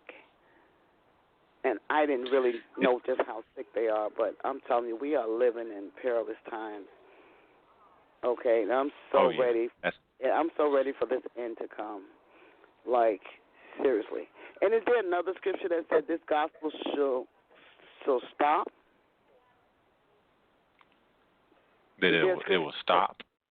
Yeah, that, or could I be mixing it up with Matthew 24:14? Well, I know in Matthew 24 it talks about this gospel shall be preached. Will be preached in all the world. I think that's Matthew 24 and 14. But there's not another scripture because I don't know why this scripture keeps going through my head that this gospel will stop. And for years. It may not be in Matthew's, but I'm wondering, like, is this gospel going to stop? No. Is there going to come a time where... It's going to keep going. Okay, no, until Christ returns. It's going to keep going. Right, because it says this gospel should go into the world and then the end shall come. So once the gospel has reached the 4 corners of the earth, then that's when Yeshua breaks the atmosphere, because you have to remember that Scripture says time and chance happens to all men, so everybody has to have the opportunity to have known. To hear it. Right, exactly. And to And just to go back to what you were saying about the shooting, I understand, you're saying that somebody that you know, your son or whatnot, that said that, oh, this person or that, but, really what you have to look at with that is that, okay, that's hearsay, that's somebody's words. For me, I have to see proof. And what you can do, you can go on YouTube, type in Orlando shooting hoax, and you will see a plethora of people breaking this thing down to the lowest compound, that this thing was a complete, utter hoax. Like, there was nothing real about this at all other than the fact that, it happened on the street, somewhere with people walking around carrying people. That was about as real as it got. It was a drill. Police everywhere, no ambulances, a couple fire trucks. Yeah, that. There's no way. There is no way. And one man with a AR-15 and a handgun could not have killed and wounded that many people. Impossible. You couldn't have did that with a Gatling gun. I'm sorry, with one man. Somebody is going to take that guy out. He's not going to be able to sit there and keep reloading clip after clip after clip. How do you carry around that many clips? That he emptied the gun. Okay, at that moment that he dropped that clip out that gun, y'all should have been on him like white on rice. I mean, exactly. There's no way that many people was in there, and this man had to reload that gun. And come on. Yeah, especially dealing with the spirit of sodomy. They should have had Nephilim strength to walk through them bullets and grab this man. It's because it didn't happen. I just can't see, and you know something. I'm gonna tell you something about gay people. They really do have a really, really strong spirit to knock somebody out. I watched a video the other day. Yeah. This man gets on the bus. He was cussing this transgender out, and I didn't know who he was cussing out because I didn't see anybody reacting to him. And this transgender, he was sitting there just as calm, and all of a sudden he took his earphones off and he whooped. He whooped that man up, and I says, "No, you didn't talk all that mess. Call him all kinds of this and that, and you took a whooping like that. You was supposed that's a man. You was supposed to knock him out." But I says, boy, they really do get down, and I know somebody, that would have been some real stuff. Somebody in that club, they'd have tore that man up. You know what I'm saying? So. Exactly. I'm just, this is just crazy. All this mess that's been going down, okay, and these wildfires that they're starting all over the place. Okay, Canada is on fire right now. Yeah, and this is the one that they can't contain. Is that where the one that they can't contain? Because there was several of them. Yeah, they said it's out of control in Canada right now. So they're gonna burn Canada down, huh? Well, Babylon must burn. Plus, they're burning people's refuge. When things go down, you're not going to be able to go into the forest and hide. It's going to be on fire. You're not going to be able to go into the forest and get food. The food's going to be burned up. You're not going to be able to go into the forest and get water. It's going to be evaporated. So, a lot of these things they're doing, it serves a real deep, sinister purpose.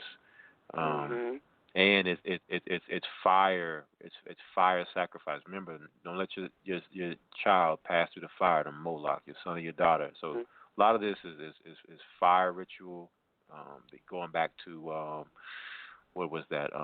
April 19th. It started. I forget the name of that. We just went over it a couple shows ago, where they have that fire sacrifice ritual at the end of April. But that's basically what you're seeing going on. It's and you know something else too? These wild animals. Let me tell you something. They are getting people so used to being around these alligators, bears. Over where my son lives at, the bears walk around. My daughter-in-law actually captured a picture of a bear walking in front of her car while she was on her way to work. And I said, you know what these people are going to do? They must be giving these bears some sort of what do you call that when they can't keep you calm?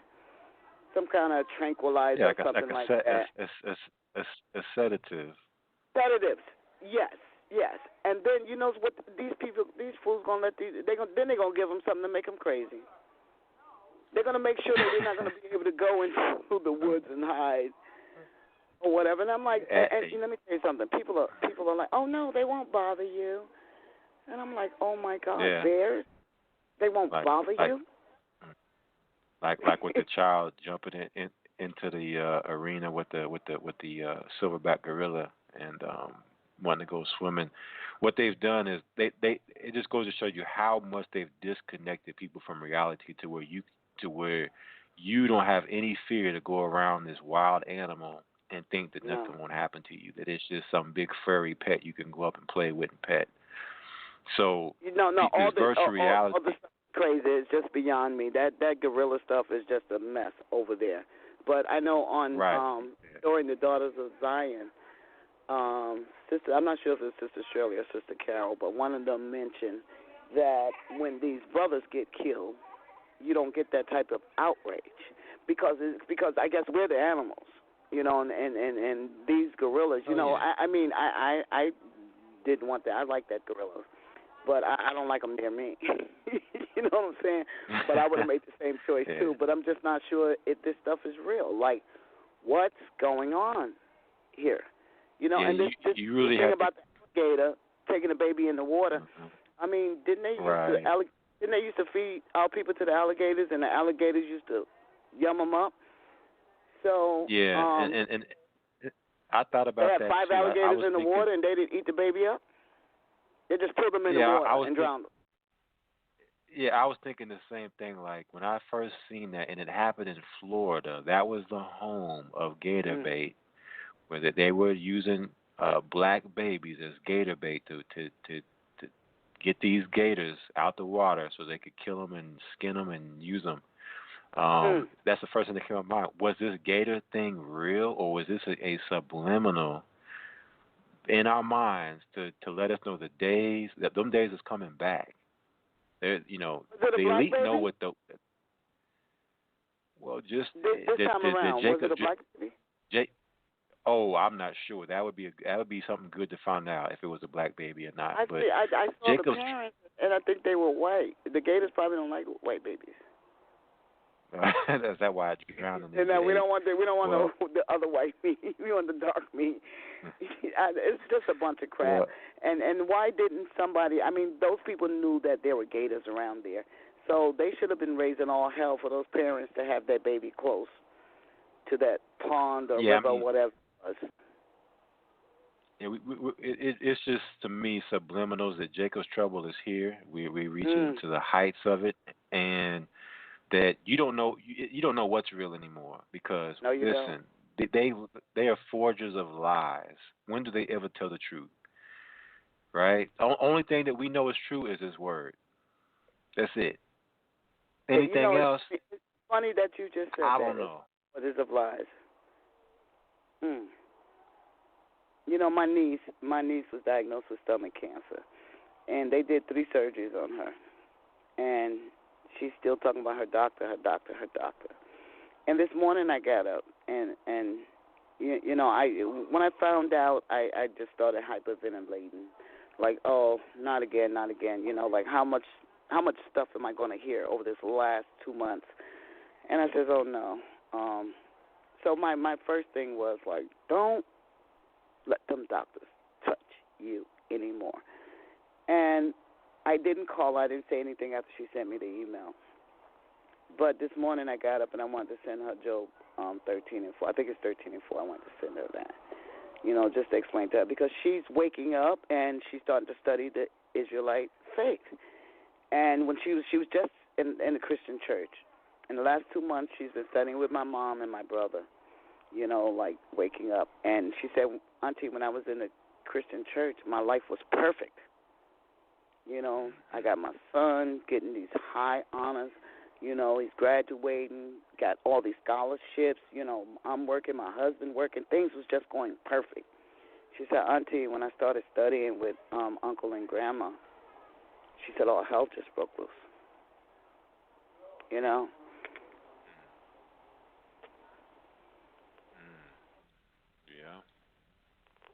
No, I'm sorry. I was trying to see how much battery I had. I'm so sorry.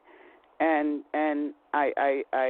she and I was going through scripture, and I sent her a copy of Ecclesiasticus 2, where it prepares you for what's going to happen. Satan is angry when we wake up. He acts like Donald Trump. Donald Trump acts like him. He gets mad when we come to serve. You know what I'm saying? And she's thinking about, my father had this, he died from the same kind of cancer. And I said, baby, please don't feed into that. You know what I'm saying? Or whatever, like, don't feed into that stuff. And I'm like, I have all this stuff that I just want to say to her. Like, I think I wrote her like an 8-page book. Don't do it. Right. Just don't do it. You know what I'm saying? Don't get yourself caught up in all that stuff. But I kind of figured that they was going to try and the doctors were going to try and pull some stuff for her because they was angry with her because she's a nurse and she knows this medical terminology, all this stuff here. She was bleeding internally and they was giving her blood thinners, but they had another name. And that's the same blood thinners they was giving her mom, my sister who passed away. And my sister coughed and bust a blood vessel, and the blood drowned her, had drowned her. And she said she got up, took her clothes, got up out that hospital. You know what I'm saying? And she just kept talking about her stomach, and then she also was talking about her dad having, stomach cancer and things like that. So I'm like, don't even think about it. Don't even, get the results. Just leave out of there. Or whatever, and then she did come back. But you can't trust the doctors. They will let you come in there with a disease and won't diagnose you. Or you will not have a disease and they will diagnose you with something. And this is the same thing happened to me. They told me I had cancer, and I went and got that, what is that when they put the dye through your whole body to try and outline the cancer, and they couldn't find it. But I let them talk me into, we're going to do the chemo and the radiation anyway, just to make sure. And then I find out that really the chemo and the radiation is what gives you the cancer. And they wait 5 years to see if the chemo did what it was supposed to do. It's been 8 or 9 years for me. You know what I'm saying? Right. Yeah. Right. Yeah, so it's been 8 or 9 years for me, and I haven't heard anything else about it. So and then they had in my medical report, that it was either breast cancer or stomach cancer. So if they couldn't find anything, how are they gonna say it's either breast cancer or stomach cancer? Right. It's just really, really wild and crazy. I don't even want to go to the doctors anymore, not unless I have to, if they need to fix a broken bone. But a lot of people are going to the doctors and just not even diagnosing them with anything, but they're sick. So it's something that's causing them to be sick. I don't know if it's showing up or there was a video that what's his name, Pastor Dow, did you see that video where he had a New York City doctor say that they are now getting paid not to diagnose people? Did you ever see that? No, I didn't catch that. Okay, well, go on YouTube and look that up, Pastor Powell or Reverend Powell. I'm not sure how it is. He's an Israelite, and he just look up a New York City doctor, interview with New York City doctor, and she spilled the beans on how do not even trust the doctors, and she was telling people how to use colloidal silver, try to get it through IVs, whatever you do, the best way to treat whatever illnesses you have or whatever. You could even treat it like, people need to start taking phlebotomy and things like that so they can learn how to treat themselves or whatever. But, yeah, so I'm just not sure. what the heck to do anymore. Right. Yep. Lost. Well, that's definitely good points and understandable. So I would have to agree with you on that, sister. But we running down to the last minutes of the show, so we definitely appreciate you calling in. I sure hope no other callers was waiting. Yeah, I think we got one Elder, more. Thank you. We'll get this last one in, but we definitely appreciate you for supporting the show all of these years. We look forward to hearing from you again in the future.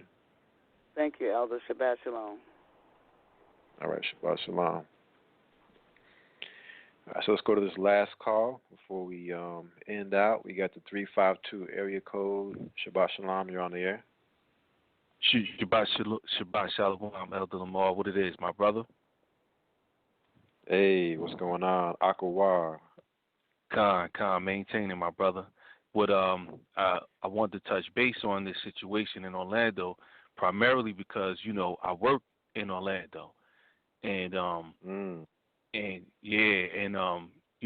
what I know from previous events that was totally staged, it kind of, the way it played out down here, the way it seemed as if they mixing now, like they stepping their game up, where they'll have like a crisis actor use them as a narrator, combining it with actual casualties, but then at the same time you really don't know if it truly was a casualty, because then like it was crazy because it's a brother he is still a 32nd degree Mason, but I still be banging him in the head trying to shake him from it, and he's Reuben down here in Florida, and I know he's Reuben. Got people in New Zealand and all that, and I be hitting him, and he tries to get away from me, but he still had no choice but to listen. And he brought out something to me. He said, "But look, they supposed to have the building, the ordinance, the code enforcements. They know the schematics of the buildings, and it didn't seem right to him why they had to use the battering ram or whatever to go into the building. But it just, the way I see it, man, and I'm sitting here with the Bible. I was looking at the scripture. Now, I know I'm not no elder. I'm just a brother. So I don't know if you're supposed to chop scriptures. But I'm looking at Revelations chapter 13, right? And I'm looking at the 14th verse, right? And it says, and he deceiveth them that dwell on the earth by the means of those miracles which he had power to do. You know what I mean? Like, he got TV, he got it all hooked up. So it's like he could deceive you, man. It's like you really can't call it. But the way I'm looking at it, and from what I'm seeing, it looked like they combining. We all know it's false flag and it's an agenda from the gate. But it seemed like they throwing in casualties and then putting the narrative of the false flag crisis actors to spin it the way that they need to spin it and have them say it. But I really don't know, man, if nobody died. It seemed the way they playing it out here in Orlando, and from what I'm hearing, it seemed like that there was some casualties and that this one actor dude was holding the door. You know what I mean? Like, the way, you really can't call it, man. But ultimately, we all know what it is. Right. Go ahead. And here's the thing that, they're going to do their best to make it look real. So, of course, that's why, you're saying what you're saying. Like, you can't call it because, of course, they're going to make it. They're going to do their best to make it look real because they have to, sell it. But at the end of the day, we know the agendas that they're pushing through this event, and that's really, what really matters is what is this about, and be prepared for more. That's all I can say. As a matter of fact, I just think something just flashed across my screen here. At the Donald Trump rally, somebody had a gun, and they just arrested him using facial recognition and all kind of stuff. So, they're really, all this stuff's finna start connecting. They finna start having this stuff happening everywhere. They amping it up, no doubt. And when you start having it happen at these presidential debates and rallies and stuff, that's when they really can come in and really pass these laws and bring in. They're not going to call it martial law. They call it state of emergency. Mm-hmm. Right? That's their code word, state of emergency. So, because when you're threatening the politicians, and remember, they just had a politician so-called get killed in Britain yesterday, right? So now, Hillary and Trump, they're going to be, they can really, take it to the next level with them, with this these shooters at their event. So, expect to see that happening also. I'll tell you though, Elder, man, we living in the most evilest, wickedest times that ever existed. And coming into this understanding of who we are in this time, and just seeing things the way we, with clarity, seeing things, it's so evil. It's just wicked. It's like the hardest part that I get. Like, I was talking to a sister at my job. She's Benjamin, and I'm trying to show the young lady, some swift. I even called Ramar, one of the brothers out in AT. I said, "Come on, I need help with this sister because she's strong, but like you could tell she has some. She well, how you know what's the Sabbath, what day, and all, and like you start getting her, you get her riled up, and that the Benjamin come out of her and start getting hyped, and she's strong. But the thing is, it's like they pick and choose what they want to do, man. It's like, she said, well, what? Well, I stick with the 10 Commandments. So we locked in right there. I said, all right. Okay. So, thou shalt not murder, right? Yeah, we go through some. I said, but what about the one the Most High asks us to remember? But which one is that? That's right up there top. I think it's underneath. I started to try to get her to read it, but our people, man, we just really just want to do what we want to do. And well, who wrote that? That's man. I said, but the scriptures is inspired by who? It's like our people. Our people. Either you see or you don't see. Period. Well, you know what? And it's not even so much as just. We know the people in the world are going to do what they do, right? But my thing is, when it's the people in the church and the people that know better that want to do what they want to do, like you've agreed and accepted what's being brought out these scriptures and what's being taught as truth. But because you want to do what you want to do, you're going to now look to try to use scripture to justify your wickedness. Like, that's really what vexes me. Not so much our people in the world, because, listen, they're ignorant. They don't know no better. You got to wink at them. But those who are in the understanding that do what they do, that's really the hard part for me. But yeah, like you said, we live in the most wickedest time, most craziest time, and it's only going to get more bizarre, more crazy. That's the crazy thing about it. Is be on the lookout for more craziness. No doubt. And I just say, man, I always say, man, I love our church. Anybody that's listening, you need to be in the academy. We've got a new academy that's about to start.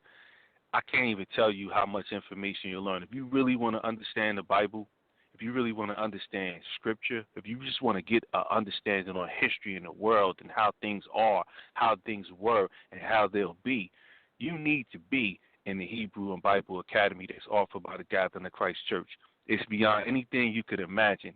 And on top of that, Elder Lamar, I think the Most High was able to partake in the leadership program. I'm in no way, qualified in any way to be a leader or anything, but I just learned so much, and it helped me to just purge and clean up myself. You understand? And it's a great thing. I'm telling you, man, not even to be, a leader or anything, but just to help you with your own personal walk. It's going, it's not overnight, but you cleanse you get it right because you're forced to. You know what I mean? You're forced to. It's like Paul. You become a prisoner. I mean, what else can you do? You see what you see. You know what the Most High requires of you, and then you got to make it happen. You got to do it. And I love y'all. I love the church. You know, I don't want to take up too much of time. I know you want to go to sleep, but Barakatham, keep maintaining. You know, we need to see you, at least every other week, my brother. No doubt. Well, we definitely appreciate your support. You're another one that's been around for a little bit, so we definitely appreciate all the forums that you participate in with the church, and appreciate it. Bless you, Ak. Bless you too, my brother. Shalom. All right, Shabbat Shalom.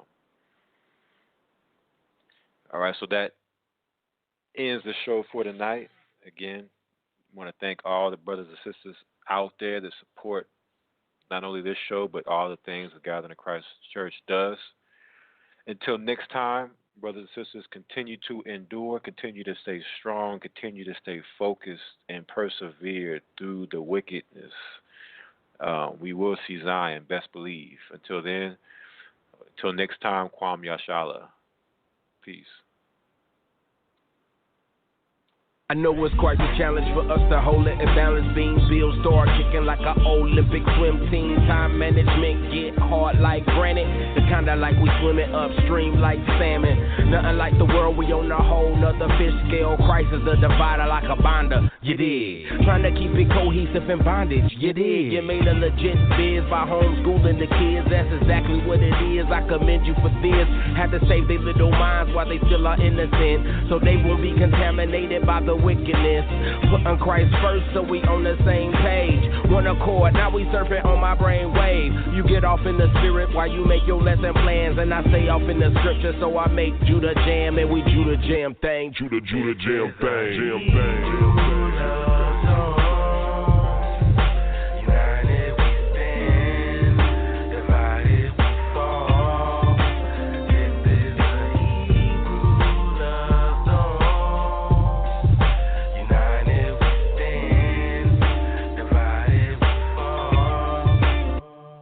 Yeah, speaking as a head, I'm here by giving you the right, babe. Only follow me as I submit myself to Christ, babe. Long as I delight myself in life, think you should like, babe. Persecution, let us know we doing something right, babe. Don't trouble yourself with them haters and what they might say. We gon' stick to scriptures and we do this thing the right way. Got our house in order, now we separate from the world, a virtuous woman that's worth more than a truck of pearls, babe. Man with a virtuous woman doubles his days. Praise to the Father that you prolonging my stay. I'm blessed because you faithful, so I'm racking up the grace. It was rough in the beginning, but I'm glad that we stayed, babe. We aligned with Christ and he made everything right, babe. Got us in united, we can't waste our time with fighting, cause the fastest way to fall is if our house becomes divided, babe. Christ comes first and love you like the church. One love, one mind, one heart, one faith. We one y'all. We one y'all. Divided. We one y'all. One love, one heart, one mind, one faith. We one y'all. We one y'all. We one y'all. We one y'all. See, we won as in Uno, and we won as in victory. See, a lot of households don't hold cause their definition of love is a mystery. See, everybody trying to put their own swing and swang on that thing, philosophize.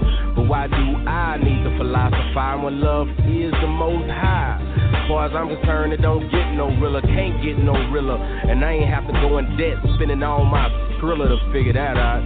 As long as I filter them scriptures, I'm bound to stay with you. And I know you're gonna hold me down. See, I'm feeling like a king, cause a virtuous woman is my crown. So for those out there, get your songs of Solomon on and make your very own Hebrew love song.